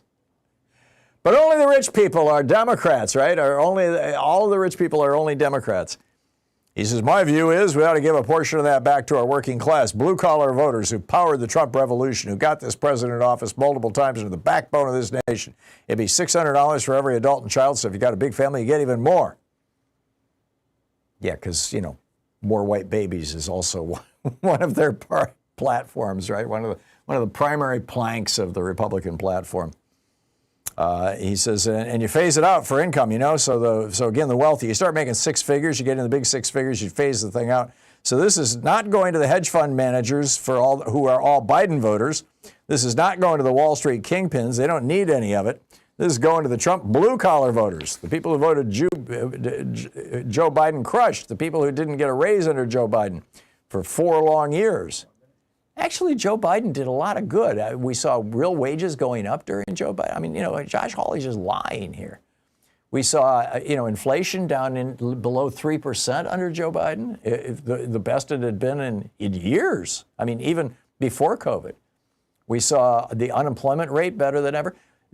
Democrats have produced over 50 million jobs since Ronald Reagan came into office. Republicans on net have produced 1 million jobs. Because there were so many job losses under Bush and under the first Trump and many under Reagan as well. I mean, it's just incredible. And still these Republicans brag about, oh, we know how to do the economy. We're business people. We know how to. Well, the government isn't a business, number one. And number two, it's just a naked lie. 50-1.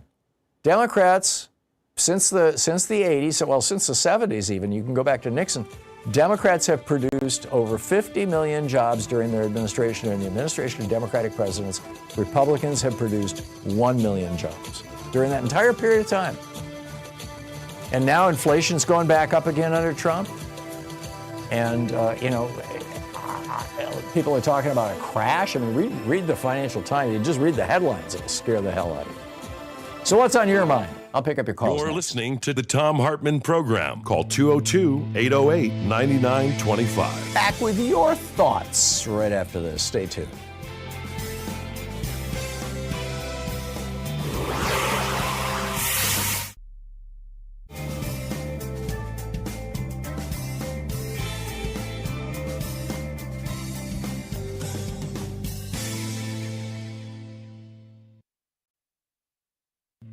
This is the Thom Hartmann Program.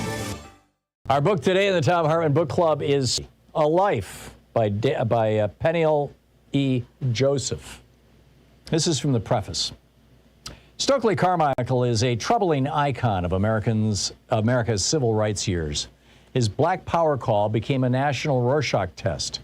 Whereas many blacks viewed it as righteous, many whites saw violent foreboding. Newspapers brooded over Carmichael's words, quickly forming a consensus that judged the slogan to be at best intemperate and at worst a blatant call for anti-white violence and reverse racism. In 1966, Black Power reverberated around the world, galvanizing blacks, outraging whites, and inspiring a cross-section of ethnic and racial minorities. In 1969, Carmichael left the United States for Conakry, Guinea, where he reinvented himself as a roving Pan-Africanist organizer and professional revolutionary. For the next 30 years, he remained an energetic dissident, a throwback to the heady years of the 1960s. Carmichael turned the quest for black political power into his life's work. His faith in a style of politics many considered anachronistic came out of the same tenacity and stubbornness that once made him one of the most effective and controversial activists of his generation. These same qualities, however, limited Carmichael's efforts as a Pan-Africanist political mobilizer. Before leaving America, Stokely resigned as Black Power's glamorous enfant terrible. Telegenic, brash, equal parts angry and gregarious. Whether dressed in three-piece suits, leather jackets, sharecroppers' overhauls, or African dashikis, Carmichael became to represent the era's multifaceted identity, a hipster hero whose easy grace allowed him to consort effortlessly with both the dignified and the damned. The name Stokely Carmichael first came into my consciousness when I was a young boy coming of age in New York City. As the proud son of a Haitian mother who belonged to local 1199 Hospital Workers Union, part of SEIU, I grew up hearing stories of how civil rights activists, Black Power revolutionaries, Pan-Africanist freedom fighters, and trade unionists helped to shape a new world in America and beyond. By the time I was in elementary school, I was on my first picket line, accompanying my mother in support of an 1199 strike. Both Malcolm X and Martin Luther King supported 1199 during the 1960s. Stokely Carmichael's political importance came into sharper focus when I was in junior high after the premiere of the landmark PBS documentary series Eyes on the Prize, which featured the 24-year-old Carmichael's fiery Black Power speech and rightly characterized Stokely as his generation's heir to Malcolm X. Over the course of a decade of research on Carmichael, I would come to understand him as that and much more. Carmichael's youth, casual dress, and charisma made him an easily identifiable hero, one whose quick smile and passionate speeches left an indelible impression. An adopted son of the South by way of Trinidad, the Bronx, and Harlem, Stokely adapted to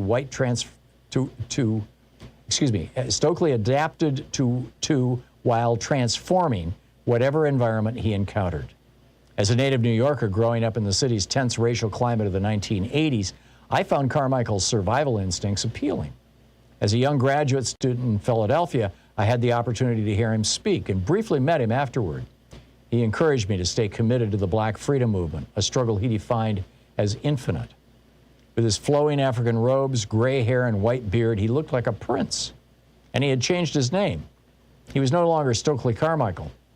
As Malcolm Little had become Malcolm X and later El Hajj Malik El Shabazz, Stokely had become Kwame Ture.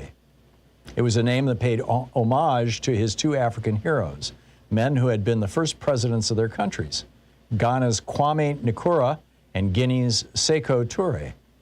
Kwame Ture spelled the Guinean's name not as the French did, as white Europeans did, but as Arabs and Muslims did. Sekou Touré, S-E-K-U-T-U-R-E. As a college student, Carmichael helped transform America by organizing sit-ins, demonstrations, and voter registrations during the Civil Rights Movement's heroic years, a period that roughly encompasses the decade between the 1954 Brown v. Board Supreme Court decision, desegregation decision, and the 1965 Voting Rights Act, and has become enshrined in public memory through national holidays, films, commemorations, and monuments. Carmichael's deep sense of justice contributed to his evolution into Kwame Ture, the Pan-Africanist revolutionary and anti-capitalist organizer who moved to West Africa and remained tenacious in the face of searing political setbacks. Carmichael ultimately judged America incapable of creating the free and just world he had struggled for as a young man. But despite living in Africa for the final 30 years of his life, Carmichael's legendary stature as a Black Power activist lingered even if many ignored his lasting contributions to civil rights struggles that included a bruising quest for the vote in the Deep South. Although today largely forgotten, Stokely Carmichael remains one of the protean figures of the 20th century, a revolutionary who passionately believed in self-defense and armed rebellion, even as he revered nonviolence. The book Stokely, A Life, by Peniel L. Joseph.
hour, picking up your calls here. What's on your mind today? Eric in East Prairie, Missouri. Hey, Eric, what's on your mind? Well, I got a theory to run past you. One is that the evidence is so incriminating on Donald Trump in the Epstein files and outside any possibility of immunity that he has been offered a pardon in exchange for his resignation. But the theory goes on that the evidence is so entangled in so many countries and so many high people in the country and outside the country that the evidence that they have can never be used because it would upset the world order, as they say. Right, it would upset other oligarchs, yeah. Yeah, so I just wanted your thoughts on that. What do you think?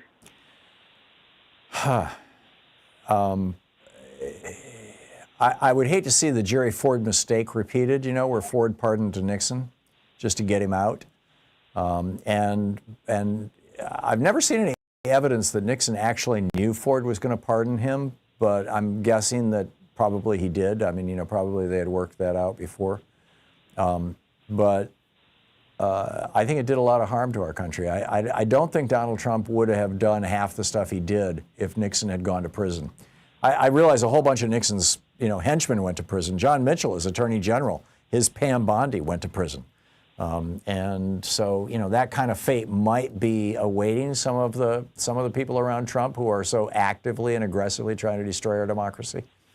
And I get it that, Trump has, been in bed with oligarchs and autocrats all over the world, El-Sisi in Egypt and Erdogan in Turkey and Orban in Hungary and Putin in Russia and, on and on the list goes. And many of those people might be facing somewhat problematic circumstances if all of Trump's crimes and deals and whatnot come out. But I'm all in favor of let the chips fall where they may, Eric, particularly when it has to do with the fate and future of our democracy. Thank you for addressing it. I appreciate it. You're welcome, Eric. Thanks for the call. Michael in Bronx, New York. Hey, Michael, what's up? Hey, Tom. First off, I was listening to some of the music that you were playing as you were coming back from break. Mm-hmm. Pretty good stuff.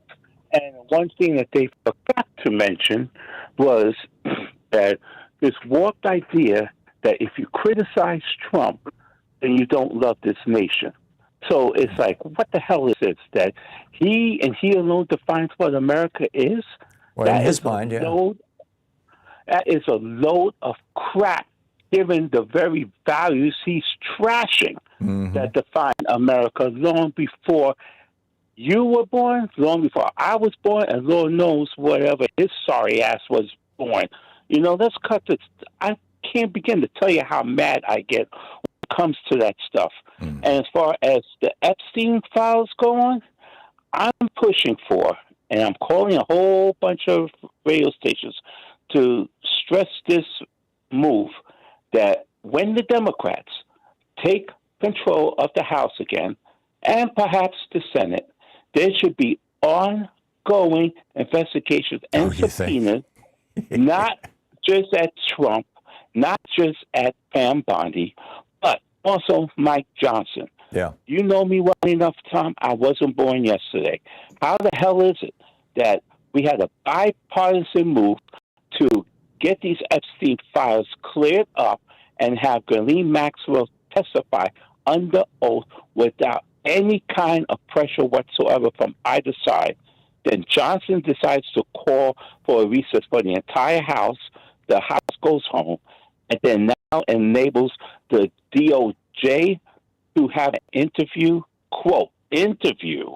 Yeah. And deposition, and the quote. No, they're trying to cut a deal with her. I mean, when she was prosecuted, successfully prosecuted, one of the points that the prosecutors made was that she testified under oath to them and lied to them, that you cannot trust her. She is a professional liar. She's a professional criminal. She's she's a pimp. She's a procurer. She's a sexual abuser. She's all those things.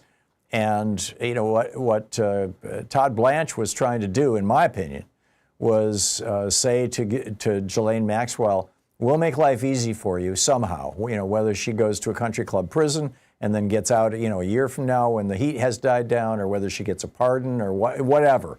If you'll simply go before the press and the public and Congress and say, never heard of Donald Trump having anything to do with any of these little girls. It was all Jeffrey Epstein and Bill Clinton. And something? Go ahead. You know something, Tom? Everyone listening to the sound of my voice, now hear this. In my view, we have another quid pro quo and another solicitation of perjury and testimony that's scripting this. Yep. I wasn't born yesterday. No, neither was I. And you don't send your criminal defense attorney to go talk to the witness who could testify against you behind closed doors. Exactly. When you've got virtually absolute power and that person is in jail and has little to no power whatsoever. You're spot on, Michael. Thank you very much. Bill in Carbondale, Illinois. Hey, Bill, what's on your mind today? Hello, Tom. Hey. Yes, I have to mention the narrative.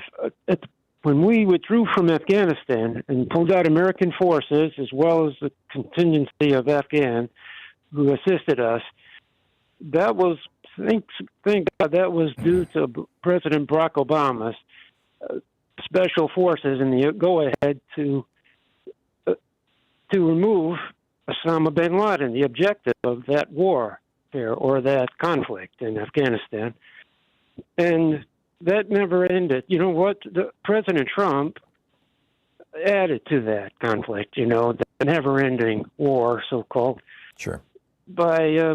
You never got the troops out, American troops. Well, and then when he knew that Biden was coming into office, he closed 10 of the 11 or 9 of the 10 U.S. air bases in that country, so that when Biden finally pulled our troops out, it would be a mess. And then he gleefully blamed Biden for the mess. I mean, that's the thing. It's a crime.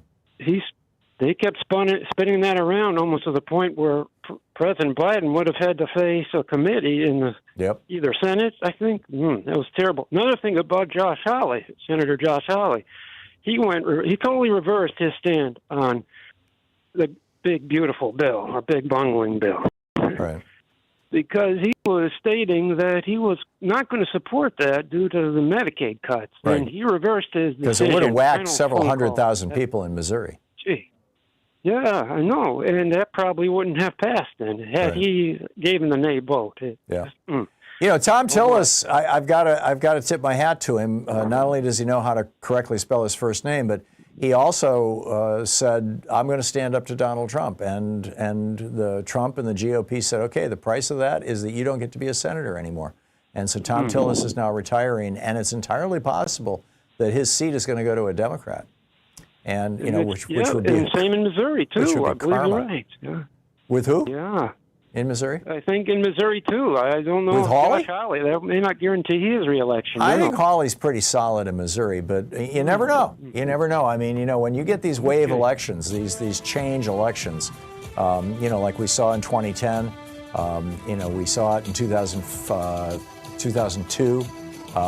Things change. Things change a lot, and the Republicans are doing everything they can to prevent that from happening, trying to pre-rig the elections. I don't think it's going to work, but we'll see. Bill, thank you for the call. But double check, triple check your voter registration particularly if you're registered as a Democrat, because they're coming for you if you live in a red state. You're listening to Thom Hartmann. Visit thomhartmann.com for audio and video archives. Stick around. We'll be right back with more of your calls. It's the Thom Hartmann program, the place where we dare to ask, is Walmart a person? We dare to say, no friggin' way.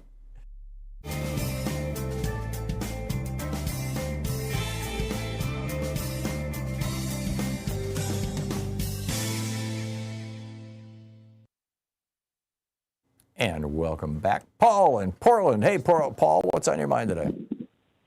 Hey, just calling. I don't know if you catch any of the media about the murder of the 4 college students up there in Moscow, Idaho. How could you avoid it? Eclipsed the murder of the firefighters in Coeur d'Alene. Even though Koberger has gone to jail, it's done. There's no more there. They're still talking about it. Right. If you search the name of Mr. Rowley, the perpetrator, his first name is spelled W-E-S-S, not Wesley. but West, WESS. Now, his father was a military veteran. Hang on just a second here, Paul. Paul, stop for a minute. I spoke over you, and I think I missed something that you were saying. Are you talking about the murder of the 4 college girls or students? One of them was a boy. Or are you talking about the murder of some firefighters someplace? Both happened, but right. the media is upset. Story from Moscow. The Coeur d'Alene story has disappeared. Right. Well, the Coeur d'Alene story was about firefighters. They're not pretty young women. You know, the media likes pretty young women. I mean, they want the pictures. A right wing who went to war against authorities. Right. Well, there's that Brad too. Little, the governor said, he's not one of us. He's not our tribe. But look at the all of the media. So Paul, tell me about this murder in Coeur d'Alene, because either I missed it or I didn't read it carefully. A young man who got turned down by the military and wanted to be a firefighter walked into a fire station and said, "Hire me," and they said, "Civil service tests." And so they turned him down, and he declared war on the firefighting service of Coeur d'Alene. He set a fire, shot a couple of firefighters. He left notes saying, "Sir, I'm going to war," talking to his father. Did he kill people? He killed 2 firefighters, wow. Left notes saying, "I am going to war." His first name is spelled WESS. No, I got that earlier. So what's your point here? That the media is not treating this properly because the guy was a right-winger? It sounds to me like he was just mentally ill. He will, but Governor Little said he's not one of us. You look at the people who have, Ruby Ridge and all the history of people who've sheltered in Idaho to get away from authority. They're all white people. Over the years. Mr. Butler and Hayden Lake before that.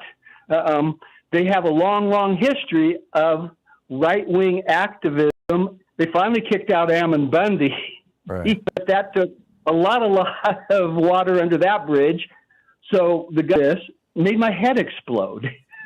Yeah, he's not part of our tribe. What, is the guy not a white guy? Is that the deal? He's a white guy, but they're denying that they're part of this right-wing world. Oh, I see. So, they're convincing people. Yeah, I'm surprised they haven't called him Antifa. Exactly. Yeah. And what about his father? His father's a military vet. Yeah. Well, that doesn't. There's a lot of good military vets, but Paul, I'm still not. Well, I guess I get it. Paul, thanks for the call. It's 49 minutes past the hour. I'll be back with you in 1 minute. Stay with us.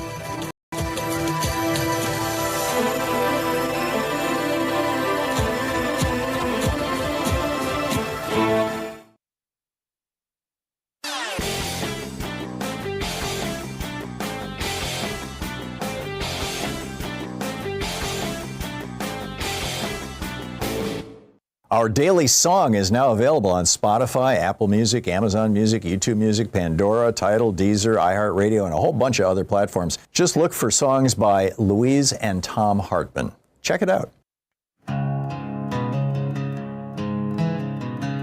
It's 10 minutes before the hour. Picking up your calls here. Tim in Shelby Township, Michigan. Hey, Tim, what's up? Hi, Tom. Just a report back from Ruby Red, Macomb County. We had another town hall for John James, who was nowhere to be seen. He being your Republican congressman, I assume? Right. A real Trumper. Mm-hmm. And he's owned and operated by the DeVos family. Yeah, as are many of the Republicans in Michigan. Yes. But we had Senator Mark Kelly, his wife, Gabby Gifford, mm-hmm. Debbie Dingell, and one of the state senators from Michigan, all there. So you had an all-star crew. Yes. And so I'm curious, Tim, how many people showed up, and what percentage of them would you say were just, diehard Democrats there to be gleeful versus actual, swing voters or Republicans who were curious what the Democrats had to say? It's hard to say on that. There was over 400 people there. That's pretty good turnout. And very good turnout. Almost overflowed the auditorium it was held in. Mm-hmm. And this came out very late that they were going to have this, because I didn't get word of it until Thursday, the day before. Mm-hmm. And I'm on all the mailing lists, so sure. But a very good turnout, and everyone was very enthusiastic and pledged to go out and turn Macomb blue again. Well, that's great news, Tim. That's great news. Yes. So also, one other thing, yeah, just so you know, and we'll call later on, my son is going to run for the open Senate seat that Gary Peters is retiring from in Michigan. Oh, interesting. Now, isn't Jocelyn Benson also running for that? No, she's running for governor. Oh, she's running for governor.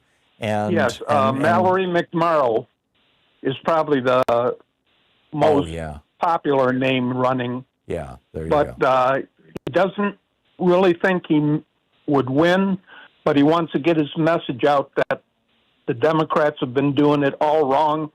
That's why we've been losing. Well, and it's great practice. I mean, there's absolutely nothing wrong with running in a primary. It's a good thing to do, and that's where you start. So wish your son good luck from me. And does he have a website? You want to share that with us? It's travis4michigan.com. FOR? Yes. Okay, travis4formichigan.com. Okay, I'll check it out. Tim, thanks for the call, and tell him good luck. Will do. Take care. Thank you. Joe in Bowling Green, Ohio. Hey, Joe, what's on your mind today? Hi, Tom. Well, I want to revisit the Don Quixote speech there, that speech where Trump was in Europe and just went off on how terrible wind turbines are. Yes. Windmills, they cause cancer, don't you know? As he's gutting the EPA, which actually prevents the poisons that do cause cancer. Yeah. Right. And, removing limitations on things like asbestos, which do cause cancer, right? Exactly. And you know why? Because the Russians, one of the major Russian exports is asbestos, and it's called Trump asbestos. It's got a picture of his face on every one of the packages, these 10-pound packages of asbestos that Russia exports. I want to go back to the speech, though, because there was a more sinister element to it than I think the media picked up on. Okay. And that is that in that room with him were a whole bunch of European leaders that all do perfectly well, that everything he said there was completely false. Right. And didn't challenge him because they're desperately afraid of pissing him off because he's a 10-year-old. That was it. I think that was the point, was that he was demonstrating, that none dare. Yeah, I mean, he said, windmills are the most expensive form of energy, and which is a complete lie. Windmills cause cancer, a complete lie. It was over and over and over again. He was just saying stuff that was absolute BS.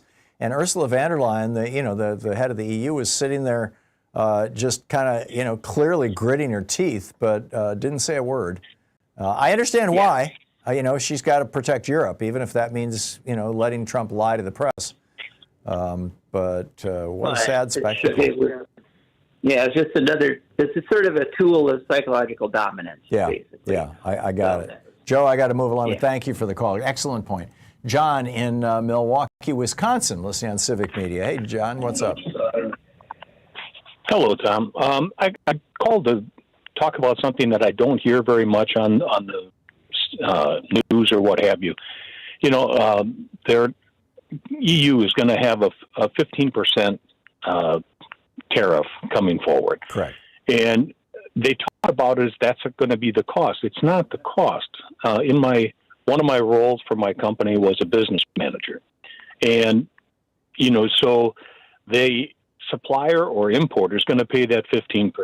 Correct. And if you use $100 as a number of $15, right, then then it's going to come to the distributor. When the distributor gets it, the supplier is going to put his 25% margin on there. And that's not a bad thing. That's how you can employ people. Sure. So they're going to take that $115 and divide it by 0.75 and get a 25% margin to employ their people. Then it comes to the distributor, and we're going to get that charge and put 25% on it to fund our people, the trucks that deliver it, and so on. And so we put 25%. So it's like an inverted pyramid. Every step echoes and amplifies the impact of the tariff. Is that what you're saying? So the final step goes to the retailer where the consumer buys it, and they typically put a 20% margin, so you divide by 0.8. Each of them you divide by the inverse. Right. And so by the time you look at a $15 tariff, by the time it goes through the tiers, it's going to be $33 plus. Wow. Because the distributor is going to look at it. Yes. No, I totally understand the any mechanism, discussion John. on this. I've been in the middle of it. That's great. Thank you for doing the math for us. That was brilliant. That was absolutely brilliant. John, thank you. You're listening to Thom Hartmann.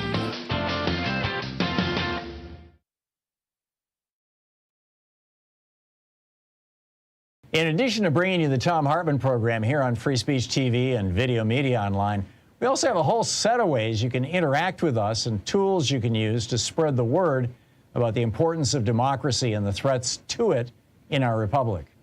First, there's your daily homework.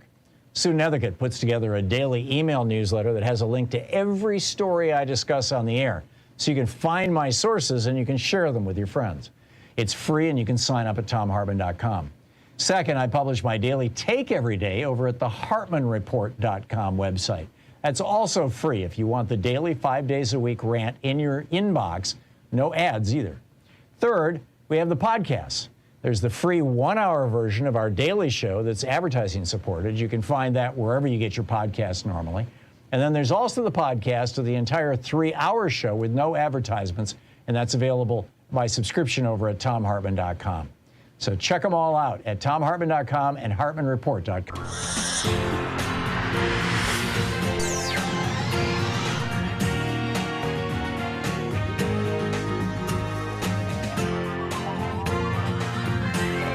We say fight back!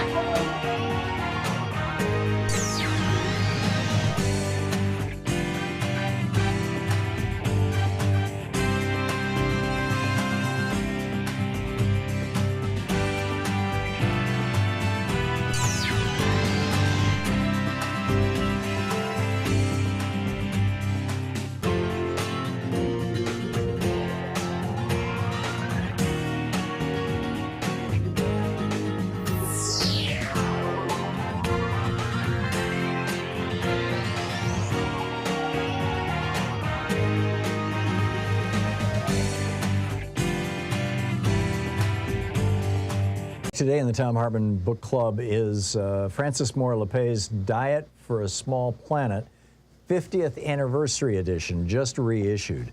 And this is from the introduction to the 50th Anniversary Edition. It starts out with a quote from George Orwell: "To see what is in front of one's nose needs a constant struggle." I begin this journey with the realization that growing and eating plant-centered diets was a great choice. Today it's a no-contest necessity. Either we now make a big turn, or life on Earth as we know it is gone forever. Whoa, this blunt declaration rocks me. I'll admit it has taken me decades to get here, and I'm delighted now for this opportunity to share my learning journey with you, dear reader. You'll forgive me, though, if my first thoughts are of my own delight, as over the years, strangers have told me, "Your book changed my life." One story I'll surely never forget is from a friend and longtime head of the Berklee College of Music, Roger Brown. Quote, "I was teaching in a small village in Kenya in 1979 when I came across a tattered version of your book," he told me. "I read it on a mountain by moonlight, and it changed the course of my life." I'm still smiling. When anyone tells me of the book's effect on them, I always have to blurt out, "Yeah, me too." Diet for a Small Planet started as a one-page handout when I was 26, and it has profoundly shaped my life's quest. Now, in its 50th anniversary, I strive to capture key lessons that help me to this day, and that I hope will help you in these challenging times. Challenging doesn't quite do it. Over the past few years, we have been battling the fiercest storm of my lifetime. Years of attacks on the integrity of our democracy, leading to the first ever citizens' assault on the Capitol, a pandemic deemed the worst in a century, and murders by police that have fueled the Black Lives Matter movement, furthering, we can hope, our nation's long-delayed reckoning with systemic racism. At the same time, our climate crisis nears a tipping point that will drastically hasten destruction. And what first shocked me into action, hunger amid plenty, has gotten worse in recent years, even though the world's food supply offers 1/5 more calories for each of us than it did 50 years ago. Here at home, hunger is also rising. But in a mighty storm, sometimes the biggest tree comes crashing down, and for the first time, we can see its roots. Now is such a storm. So how do we grasp the roots and use what we discover to pull ourselves back from catastrophe and guide us toward life itself? Excuse me. The great news here is that millions in the United States and many more around the world are grasping the root causes of our intertwined crises and remaking their lives in ways aligned with what humans and natures need to thrive. 50 years ago, my youthful aha was that food has special power, as every day our very personal food choices connect us to each other and to all of nature. Shock in discovering the needlessness of hunger triggered in me new ways of seeing what's profoundly amiss in our world and even our power to fix it. Back then, I had no idea how urgent my message would soon become. Driven by tightening corporate power over our democracy, harms from meat-centered agriculture and diets have continued to mount, damaging human health, the natural world, and the climate. And now the ultimate harm. We have destroyed so many species, largely in feeding ourselves, that we face the 6th great extinction of life on Earth. To avoid planetary disaster, warns natural historian David Attenborough, we must allow the reflourishing of life by greatly reducing the land area we farm. And, quote, quickly and the most effective way is to change our diet, end quote. Moving beyond the vast inefficiency of meat-centered eating and choosing plant-centered diets, he projects, would cut in half the land use and still produce plenty of food for all. Now, with vastly more at stake than when my own eyes first opened, it's critical to grasp how we got here. So let's go for those roots. Over the 50 years since I sat in the UC Berkeley Library pondering the root causes of hunger, I've tried to keep digging into the question beneath the question to help me grasp why we humans have messed up so badly. And here's the deepest question my digging has turned up so far. Why are we together creating a world that as individuals none of us would choose?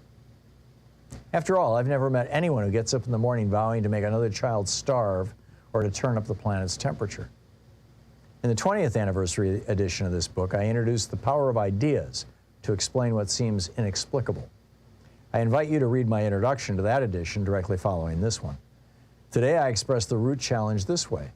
While seeing is believing is a common expression, for our species, the reverse is often true. Believing is seeing, or as Albert Einstein put it more directly, it is theory which decides what we can observe. In other words, our internalized filters can blind us to solutions right in front of our noses, requiring precisely the constant struggle George Orwell calls to us in that opening quote. One filter above all blocks us from solutions, a belief that life is still made out of parts, when in truth all life is connected. I can see in my mind's eye the twinkly grin of the late German physicist Hans-Peter Dürr, who a decade ago laid it out to me simply. Frankie, in life there are no parts, only participants. Got it, Hans-Peter, and I've never forgotten, and it is the core truth of our being. The book is the 50th anniversary edition of Diet for a Small Planet by Francis Moore Lappé. Diet for a Small Planet.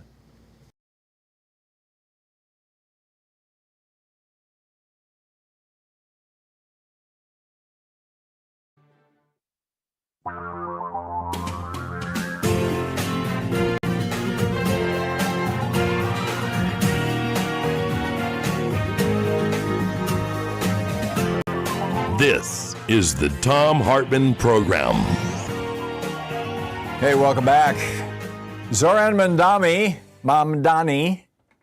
is doing well. I mean, I'll get to that in just a minute. His polling numbers are just absolutely shocking and in a positive way. But, you know, he was born in Uganda, and his parents are of Indian ancestry, India like the continent or subcontinent, not, you know, Native American. And the Republicans have been trying to attack him for, you know, back when he was, 17, 18 years old or something like that, in a college application, I think it was, or maybe in his citizenship application. It was some application for something. He, you know, had asked your ethnicity and all this, and he checked both African American and Indian because he was, or both African and Indian, because he was born in Africa. He was born in Uganda. I mean, what do you do, right? Elon Musk is African. He was born on the continent of Africa. He's South African, and he's a white guy. So anyway, the Republicans thought for a while that they could make hay out of that, and they were going to use that to attack Mondami, and it just didn't work. People just shrugged it off. You know, the media explained it. You know, yeah, the Republicans are just, they get their heads up their backsides again. But now, as I said, he was born in Uganda, and so he went back to visit family and friends there. And he's returning to the United States today. And the concern is that ICE will stop him and demand to go through his phone or his computer or just harass him or even possibly set him aside, put him in a detention facility, send him to Alligator Alcatraz, strip him of his citizenship and deport him. Donald Trump has actually suggested that might be a good idea. So Mondami's people have reached out to, in fact, Andy Ogles, who was just one of the more offensive members of the Republican caucus in the House of Representatives, said he needs to be deported.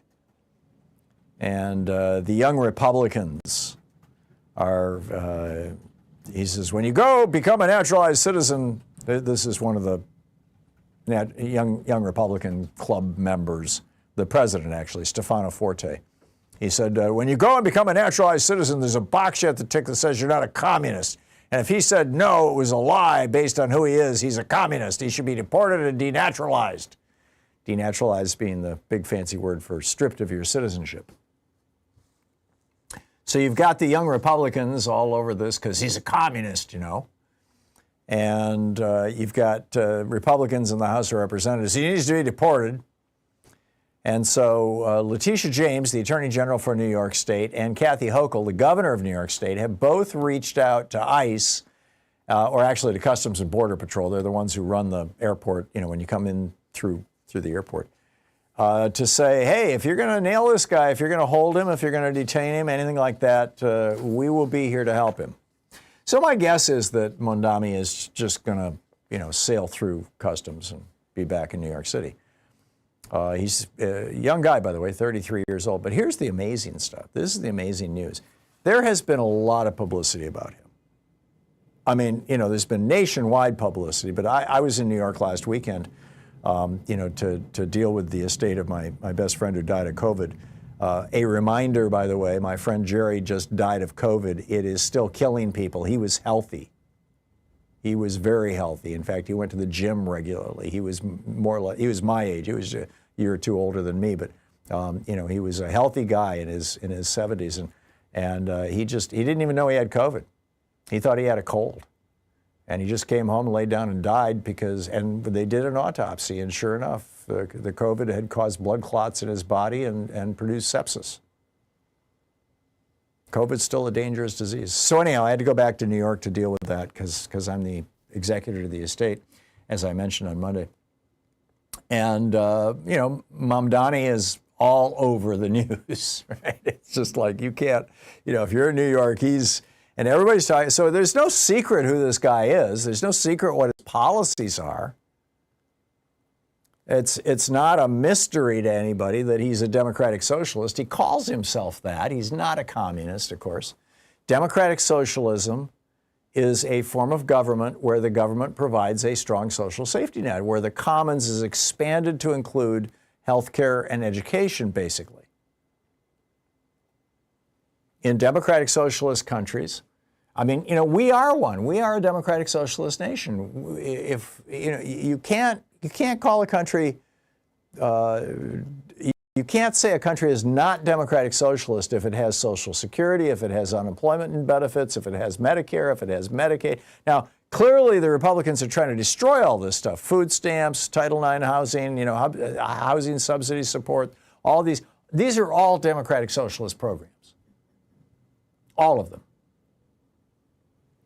And Mondami just wants to do it the way that, the other democratic socialist countries in the world do it, which is, hey, let's include healthcare and education.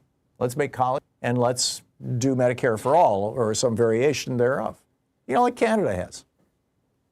Canada hasn't gone down in flames. Their billionaires aren't quite as rich as our billionaires, that's all. They pay a little more in taxes. So anyhow, this is who this guy is. Everybody knows it. Everybody in New York knows it. The Republicans know it. The Democrats know it. The socialists know it.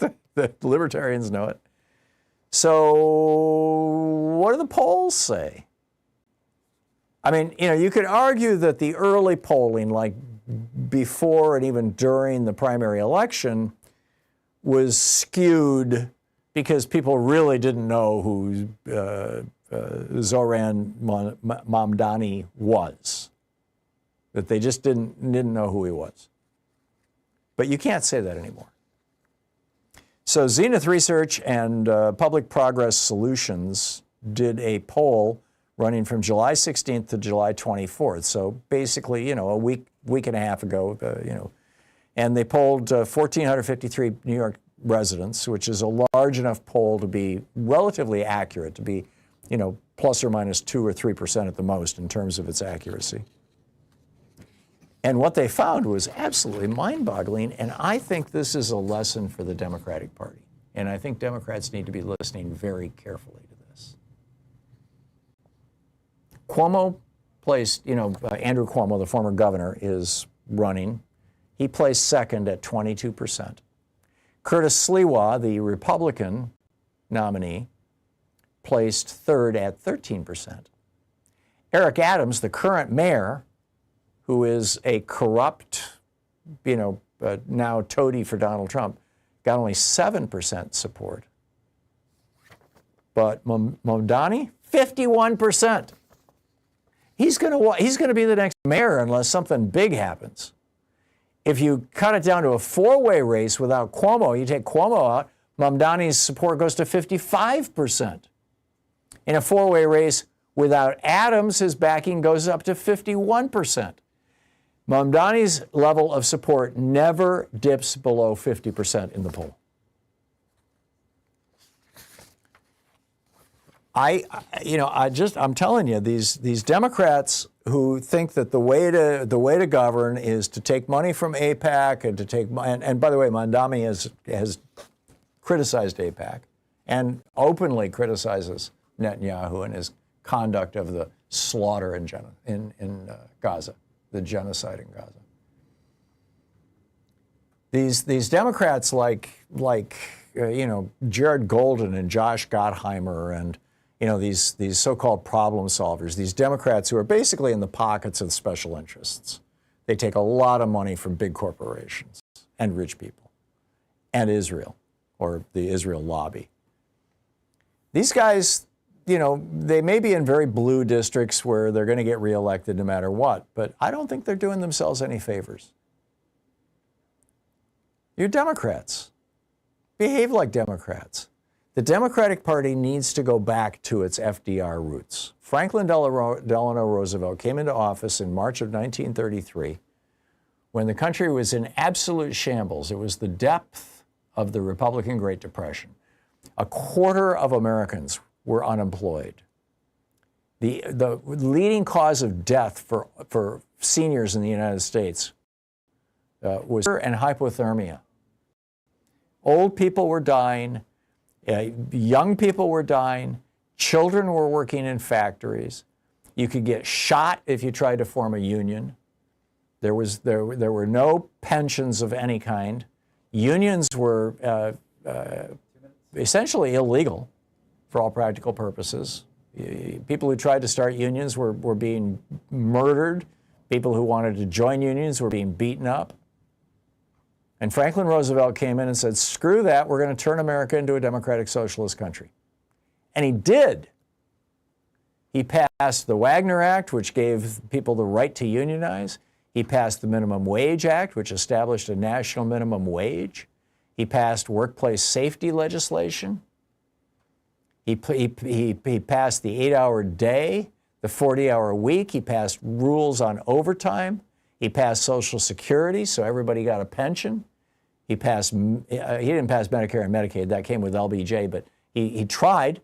He actually proposed single-payer health care. It didn't pass. But he basically this was a major change for America. In the census of 1900, 30 years earlier, only 8 or 9% of Americans were what today you would call middle class. And that number was probably actually lower than that. Most people cite 10%, but I'm guessing it was even lower than that in 1933 because of the Republican Great Depression. So Democrats today really need to be looking at FDR and LBJ without the Vietnam War part. And these guys transform, LBJ gave us the Voting Rights Act, the Civil Rights Act, Title IX, food stamps, Medicare, Medicaid, Social Security disability insurance. I mean, all kinds of democratic socialist programs. And here's, Zoran Mondani, someday I'll learn how to pronounce his name right, out there saying, I just want to do more of that. I want to do what FDR did. I want to do what LBJ did. And of course, the media is going nuts. The Republicans are going, oh, he's a communist. No, he's not. He's in the finest tradition of the Democratic Party. And I'm telling you, the Democrats who are embracing Bernie and AOC and Zoran and all these other Democratic socialists, they're going to do really well. They are going to carry the day if they can keep their message consistent and pure. Because this is what the American people want. It's just that simple. This is the Thom Hartmann Program. It is time for the Democratic Party to wake the hell up. We'll be right back.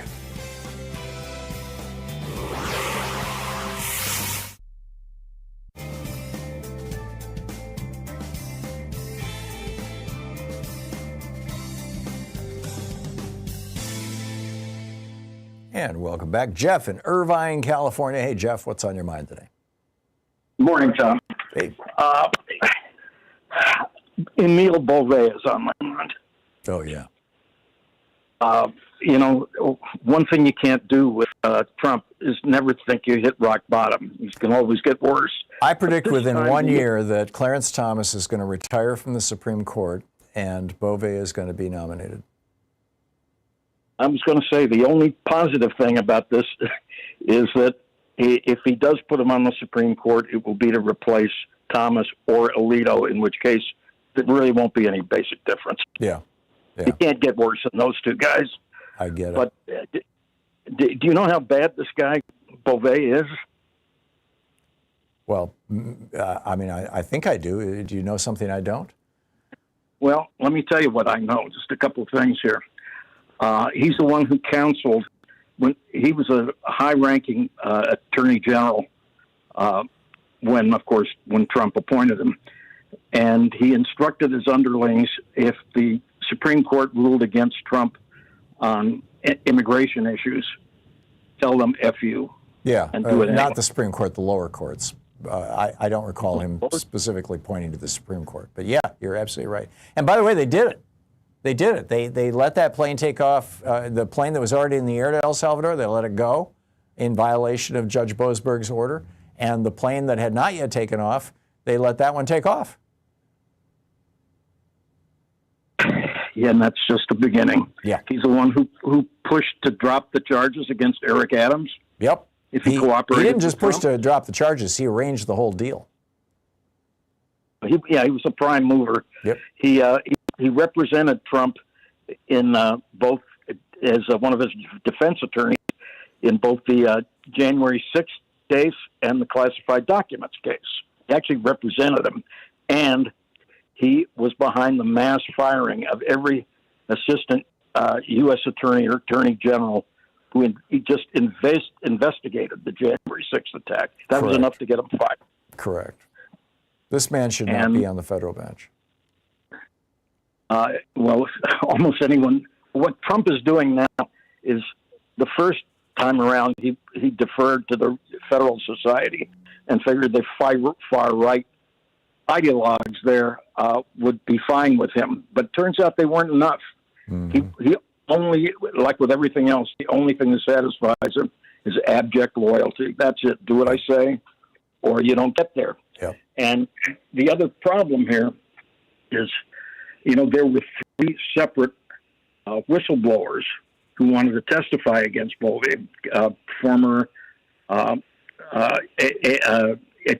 assistant attorney generals, and in a couple of cases, current attorney generals. Right. And the problem there was the Judiciary Committee in the Senate is run by Chuck Grassley. And he would not allow the testimony. I remember. Let me tell you, back when... and same with John Thune, by the way, when it came to the floor of the Senate yesterday. I'm sorry? It was the same thing with John Thune when it came to the floor of the Senate yesterday. He would not allow the testimony either. Well, Grassley, when Mitch McConnell was holding up the appointment of Merrick Garland, if McConnell was Ruth, then Grassley was Garrett. Okay? Yeah, you're right. He was... They had I don't know if you remember this, but one of the ways in which, as usual, the Democrats got suckered was George W. Jeff, Bush. I'm out of time. I'm sorry.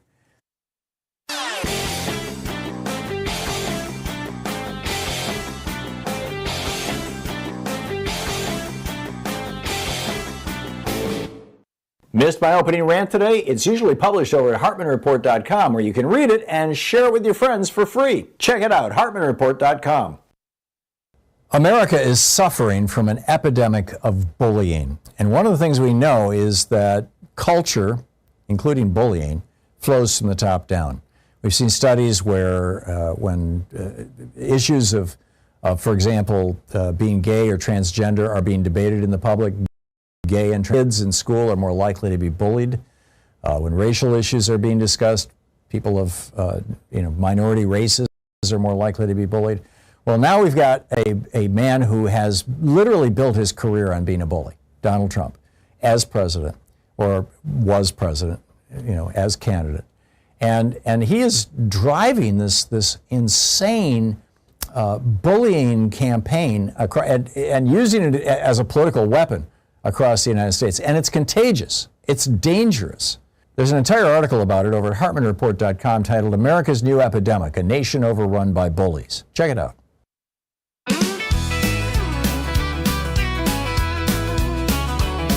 Well, I went down to Walmart looking for some socks, but the shelves were emptier than a banker's heart in a paradox. The clerk just shrugged and said, they're stuck in Guangzhou, but we've got $10 toothpicks if that helps you though. We got the tourist tantrum blues, Trump's got the world confused. He slapped a tax on everything from steel to baby shoes. The ports are crying, shelves are drying, the prices through the roof. We're paying more for less and less, economics gone poof. 25 minutes past the hour. This is our geeky science for the day. This is an astonishing study. It starts out with the story of Tammy Maeda, who was in her late 50s and was diagnosed with Alzheimer's, early stage Alzheimer's. And she was constantly losing her car keys, her glasses, her purse disappeared multiple times a day. She couldn't remember when she was reading a novel who the characters were. Groceries got left in the garage. Keeping the family's books for the business became impossible.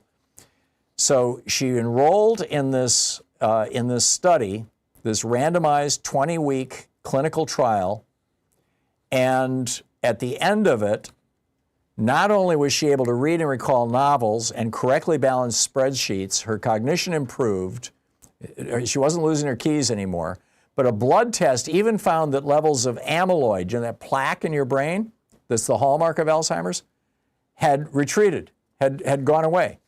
She's now 68 years old. And, it's been almost a decade. She says, I'm coming back. It's really good. An older, better version of me. What did she do? This was 40 weeks, ultimately. The original clinical trial was 20. She went 40 weeks on this thing.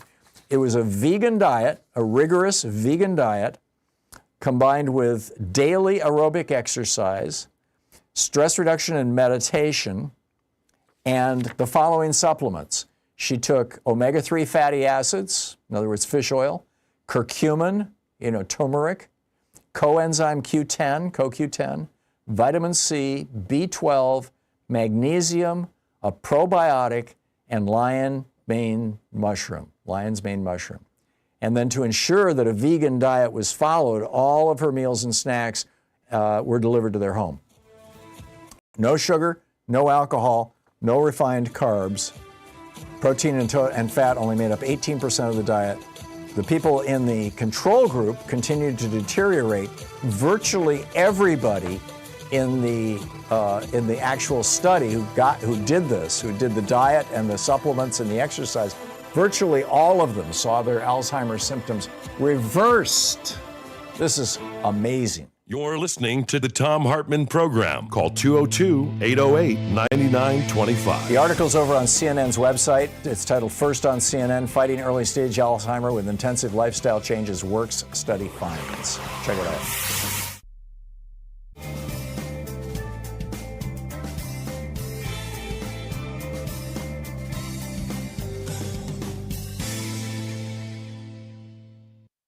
Our book today is America on Fire by Dr. Elizabeth Hinton. The subtitle, The Untold Story of Police Violence and Black Rebellion Since the 1960s. I'm reading from the introduction. On a cold Monday at the start of February, Joseph McNeil, Franklin McCain, Ezell Blair Jr., and David Richmond sat down at a whites-only lunch counter at Woolworth's in Greensboro, North Carolina. A waiter refused to serve the young men and suggested they order takeout instead. The four North Carolina A&T students remained at the counter. The store manager approached and asked them to leave. Still, they did not move. A police officer arrived, slapping his nightstick in his hand in an attempt to intimidate. Rather than allow the students' offense against Jim Crow to continue, the manager of the store closed the store for the day. 24 black students returned on Tuesday.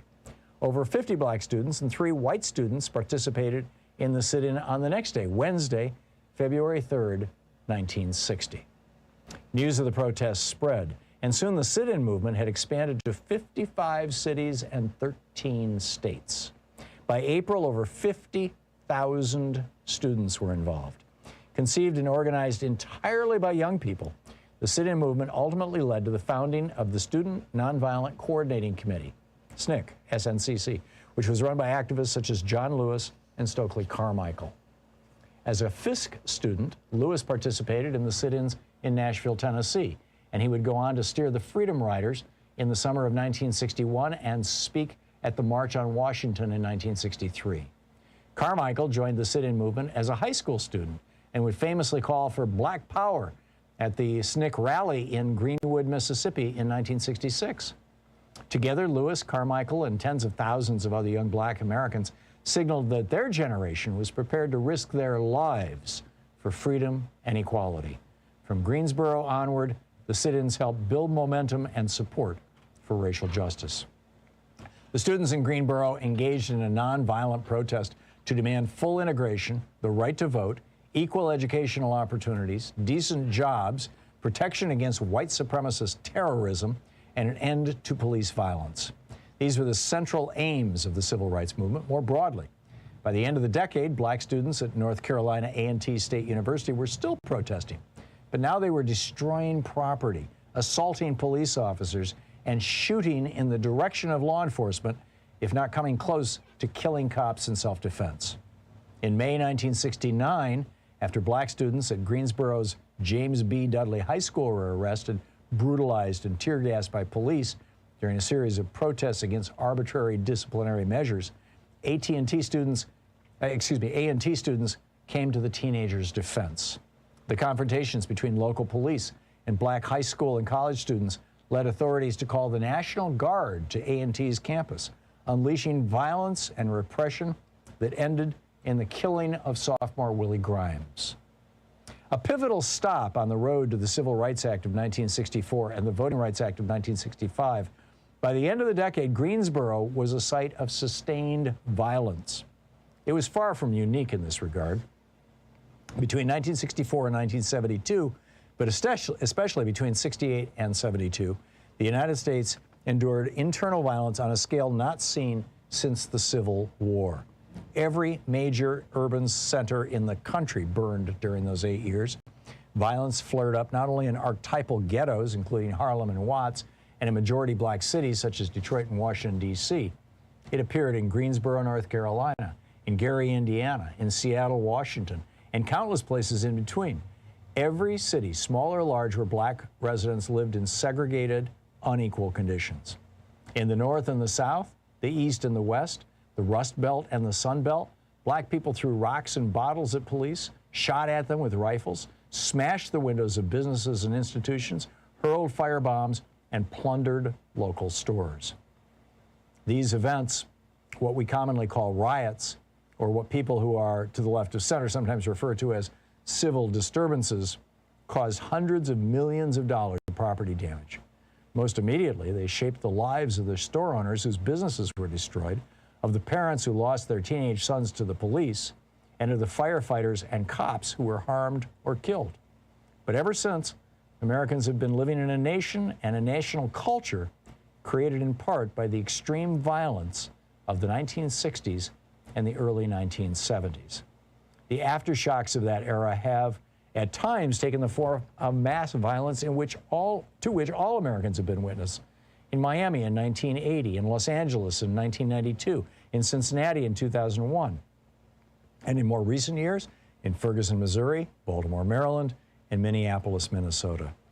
The enduring impact of the violence of the 60s and 70s has been felt more regularly and more acutely by black people in American cities who faced new policing practices that emerged under the banner of the war on crime. The routine stop and frisks that attacked people's dignity, the breaking up of community gatherings, the presence of armed, uniformed officers in the hallways of under-resourced public schools, and more. Such strategies help repress mass violence as a regular phenomenon, but they ironically made further riots inevitable. Those strategies remain in place today. The book, America on Fire.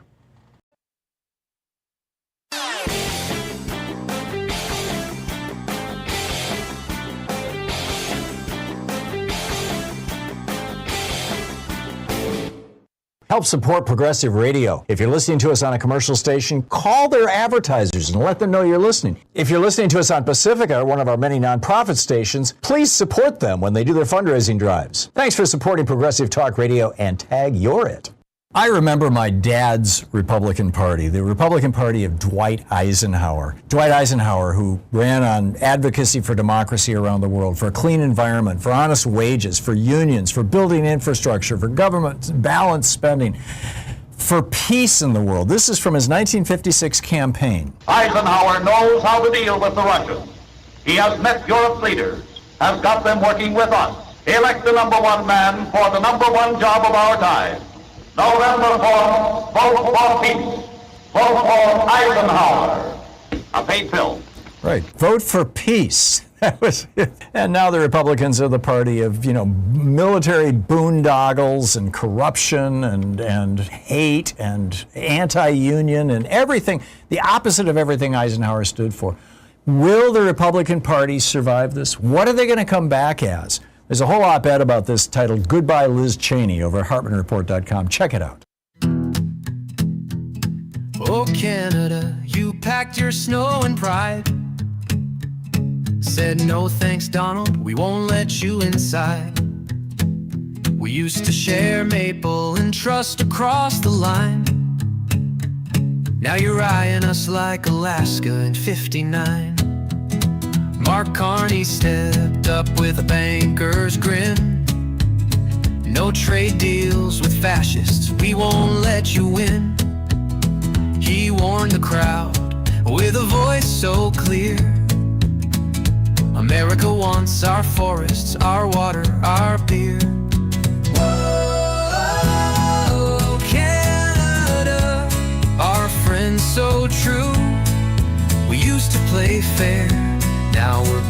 trust in you.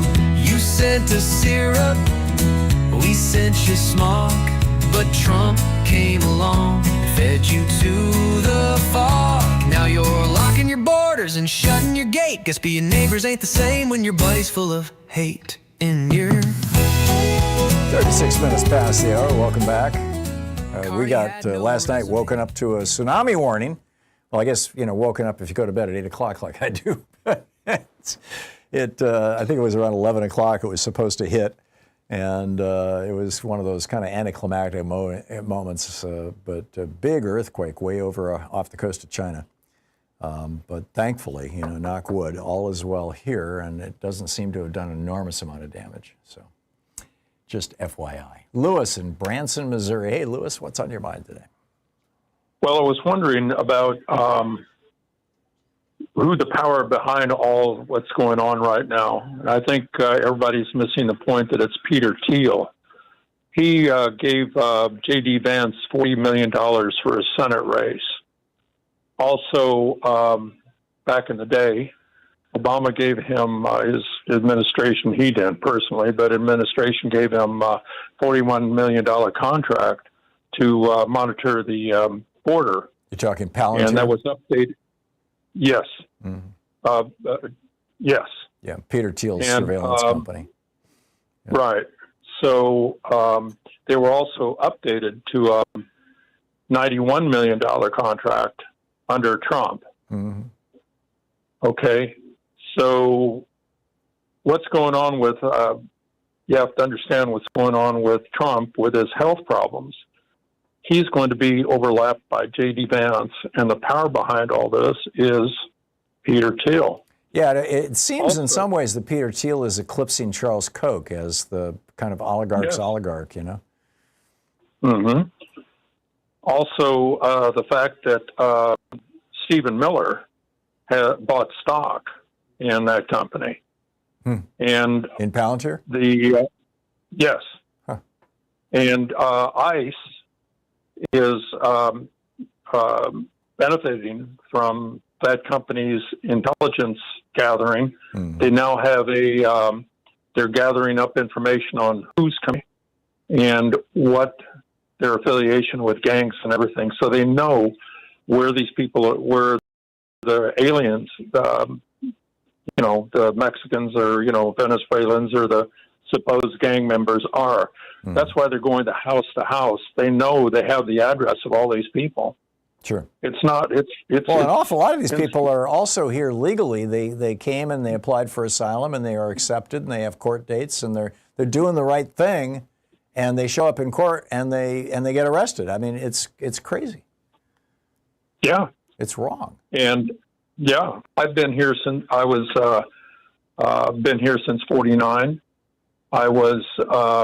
I got my naturalization papers in 62 when I turned 16. That was the law back then. Mm-hmm. And I'm afraid to go out on the highway because the highway department, in some states are calling up, pulling over people, profiling immigrants or brown people, and they're calling ICE. You're not a white guy? Americans, yes. You are or you are not? Oh, no, I'm Mexican. I was born in Guadalajara, Jalisco. Oh, okay. So that's then you have a legitimate concern because they are clearly racially profiling people. Yeah, and then they're talking about taking away naturalization papers and throwing me, possibly throwing me in jail for something. I'm a veteran. Incredible. Isn't it amazing that it's come to this in 6 months? Yes. In 6 months, this whole thing is just, falling apart. Yeah. I get it. Lewis, thank you for sharing your story and raising all these very important points. And nice to hear from you. I wish you the very best and stay safe, my friend. Oh, I'm trying. I appreciate this. Thank you. Yeah, sure. Good talking to you. George in Cripple Creek, Virginia. Hey, George, what's on your mind today? What are you? Perhaps more important, since you're an old intelligence guy who speaks and reads Russian. What are you? Just a couple of items. The according to the Austrian foreign minister, right, Austria is considering abandoning its decades-old policy of neutrality and joining NATO. 1955, Austria signed a treaty with the UK, US, France, and the Soviet Union to maintain neutrality in exchange for the end of the joint occupation. So I guess Austria is wising up like Sweden and Finland, which had, decades and centuries old policies of neutrality. Because of the Russian threat, decided they better join NATO. I didn't know that Austria, I knew about Switzerland. They've famously been neutral in everything forever. But I didn't realize Austria had taken that vow. That's interesting. Yeah. Since 1955, from 45 to 55, there was a joint occupation of Austria. The major victims or victors of World War II, and Austria pledged neutrality to end that joint occupation. Right. They've got quite a right-wing movement going on in Austria right now, too, and there's a lot of suspicion that it's being fueled by Russian trolls and social media. Yeah, I wouldn't doubt that. But another item, according to the Russian press, Germany is going to purchase some U.S. F-35A stealth fighters that are capable of deploying tactical nukes, and Russia is threatening all sorts of consequences if the Germans do this. Now, I understand that many of the European countries, many of the NATO countries, have been reconsidering their purchase of American weaponry because apparently we put kill switches in them so that if we don't like what they're doing, we can stop them, and they're afraid that if NATO goes to war with Russia, that Trump will disable the F-35s that they have, and so they're instead moving to Saab, to Swiss or French Mirage jets, things like that. Or whatever, but according to that trade deal that Trump just signed with the EU, the EU is pledged to purchase about several $100 billion worth of U.S. military equipment. Right. But you'll recall, George. I'll have to check into that. I've heard that, the story about the kill switch, and I haven't been able to determine whether that's just a rumor or whether that's true. Yeah. And with regard to the EU deal, first of all, to the best of my knowledge, nothing is yet in writing.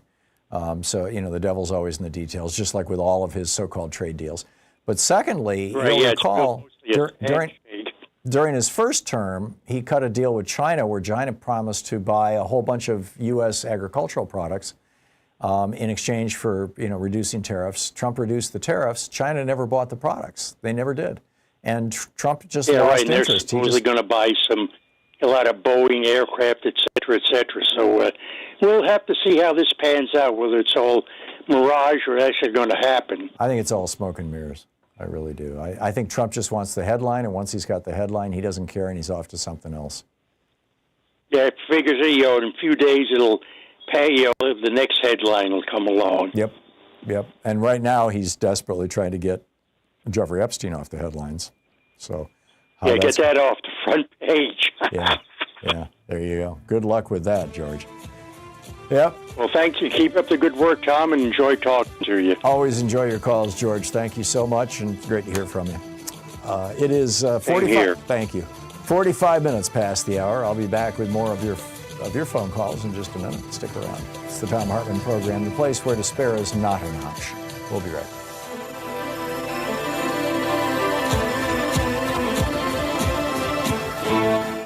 You're listening to Thom Hartmann. Visit thomhartmann.com for audio and video archives. Helping you win the water cooler wars. I'll be right back with your calls.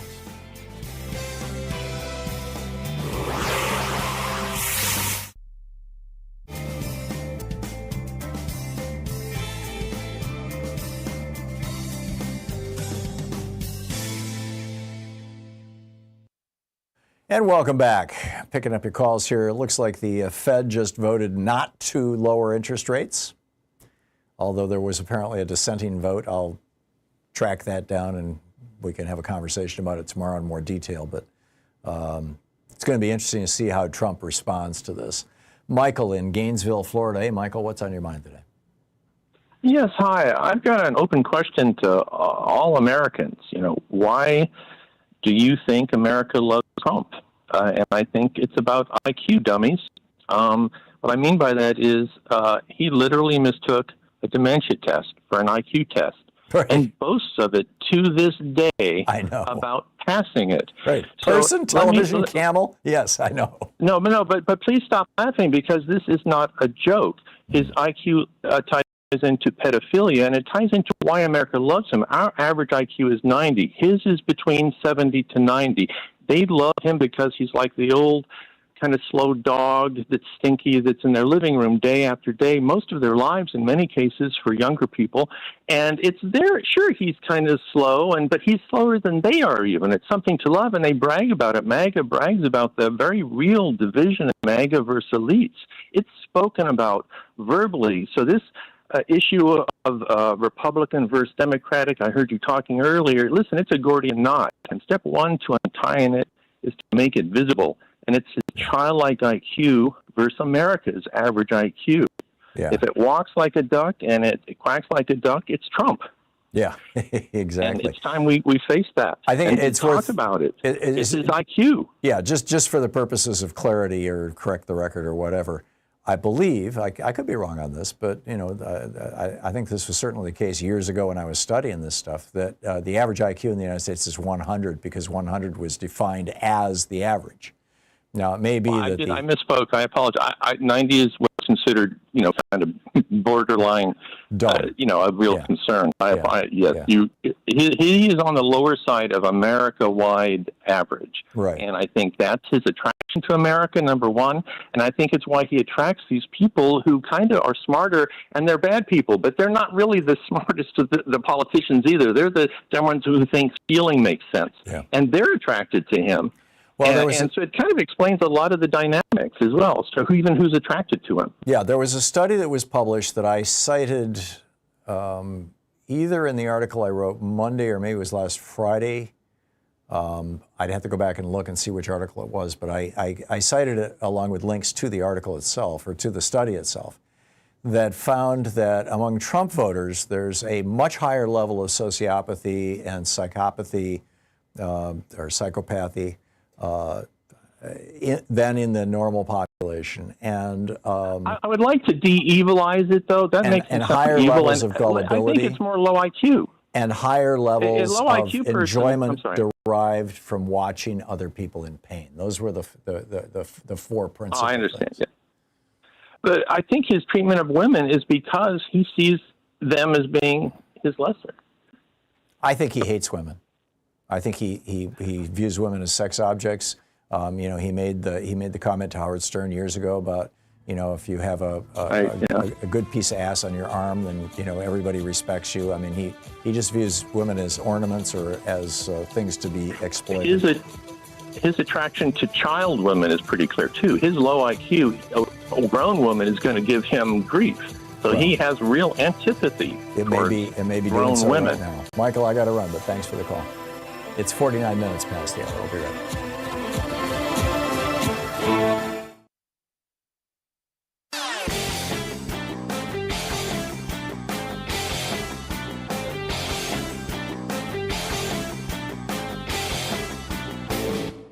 Hey, thanks so much for sharing our program and for reaching out to our stations and sponsors and letting them know that you're listening. It really means a lot to us. When Ronald Reagan took over America in 1981, we handed him a brand gleaming new country. Franklin Roosevelt, Harry Truman, Dwight Eisenhower, Jack Kennedy, they had built America. We had brand new schools, brand new hospitals, brand new interstate highway systems, brand new airports, infrastructure. We were the envy of the world. And then Republicans came along and they said, well, you just cut the top tax rate from 74% down to 27% and everything will trickle down. Instead, what do we get? Billionaires and poverty.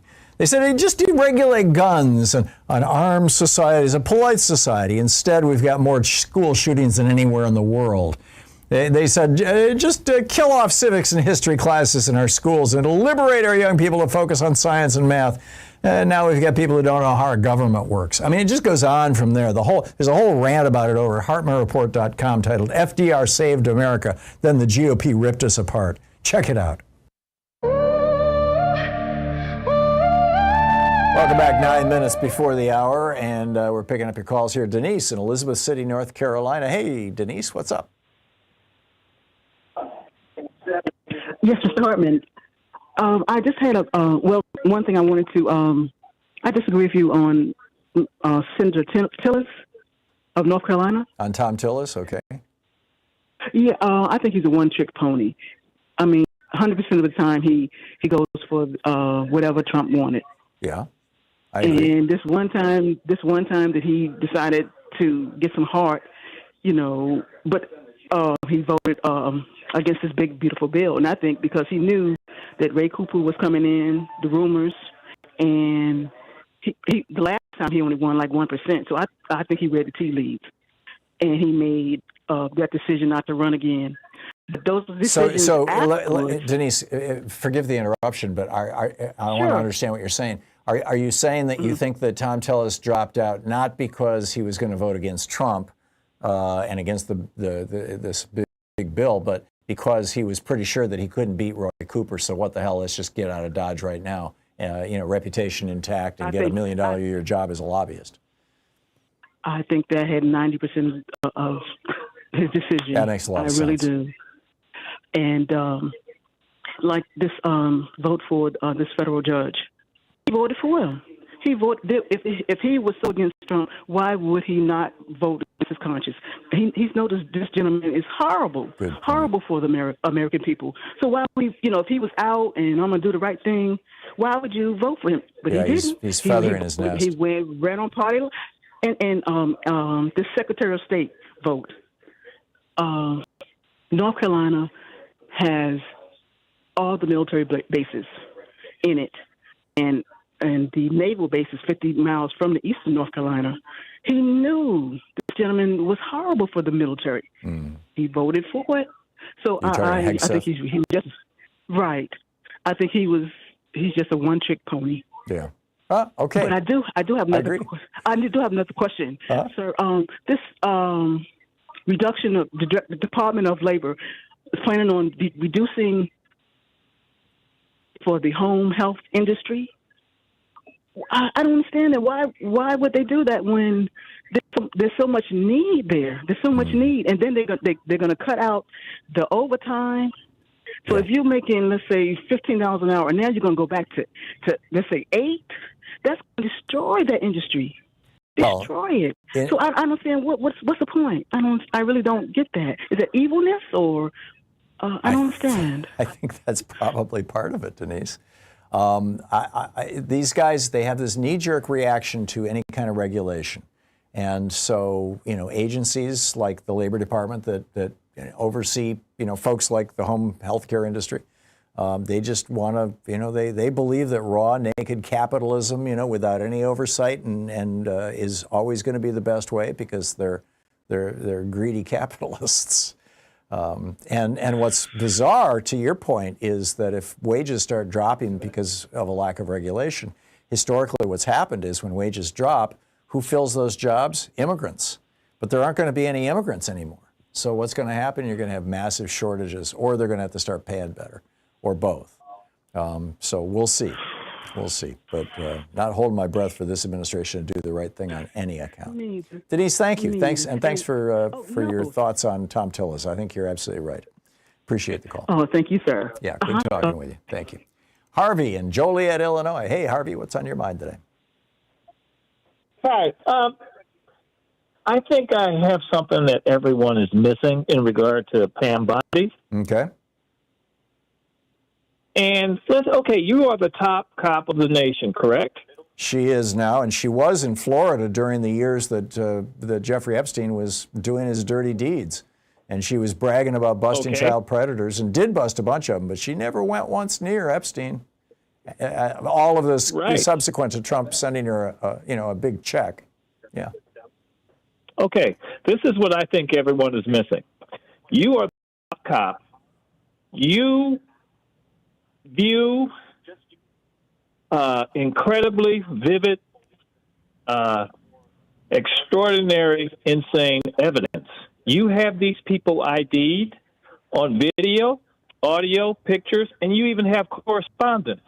You know who they are, yet you don't go after them. As a cop, you see a crime being committed and you don't go after it. That's ill. That's almost it's immoral. It's called malfeasance. For you to have this information, you have this information, yet because of who they may be or their status, you won't go after them. Now, if these same people were your clergy, your neighbor, your uncle, whatever, we'd want to go out and destroy them.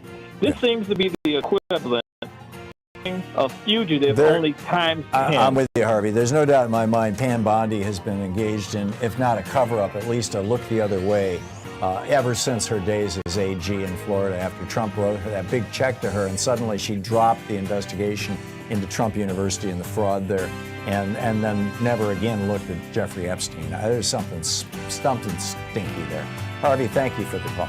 And thanks for being with us today. We'll be back tomorrow, same time, same place. In the meantime, don't forget, democracy is not a spectator sport. It requires all of us.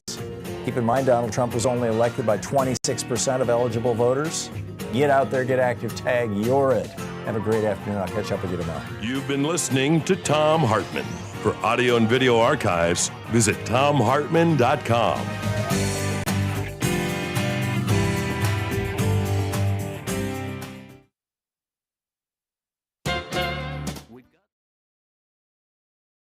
In addition to bringing you the Thom Hartmann program here on Free Speech TV and Video Media Online, we also have a whole set of ways you can interact with us and tools you can use to spread the word about the importance of democracy and the threats to it in our republic. First, there's your daily homework. Sue Nethercutt puts together a daily email newsletter that has a link to every story I discuss on the air, so you can find my sources and you can share them with your friends. It's free and you can sign up at thomhartmann.com. Second, I publish my daily take every day over at the HartmannReport.com website. That's also free if you want the daily 5 days a week rant in your inbox. No ads either. Third, we have the podcasts. There's the free 1-hour version of our daily show that's advertising supported. You can find that wherever you get your podcasts normally. And then there's also the podcast of the entire 3-hour show with no advertisements, and that's available by subscription over at thomhartmann.com. So check them all out at thomhartmann.com and hartmannreport.com.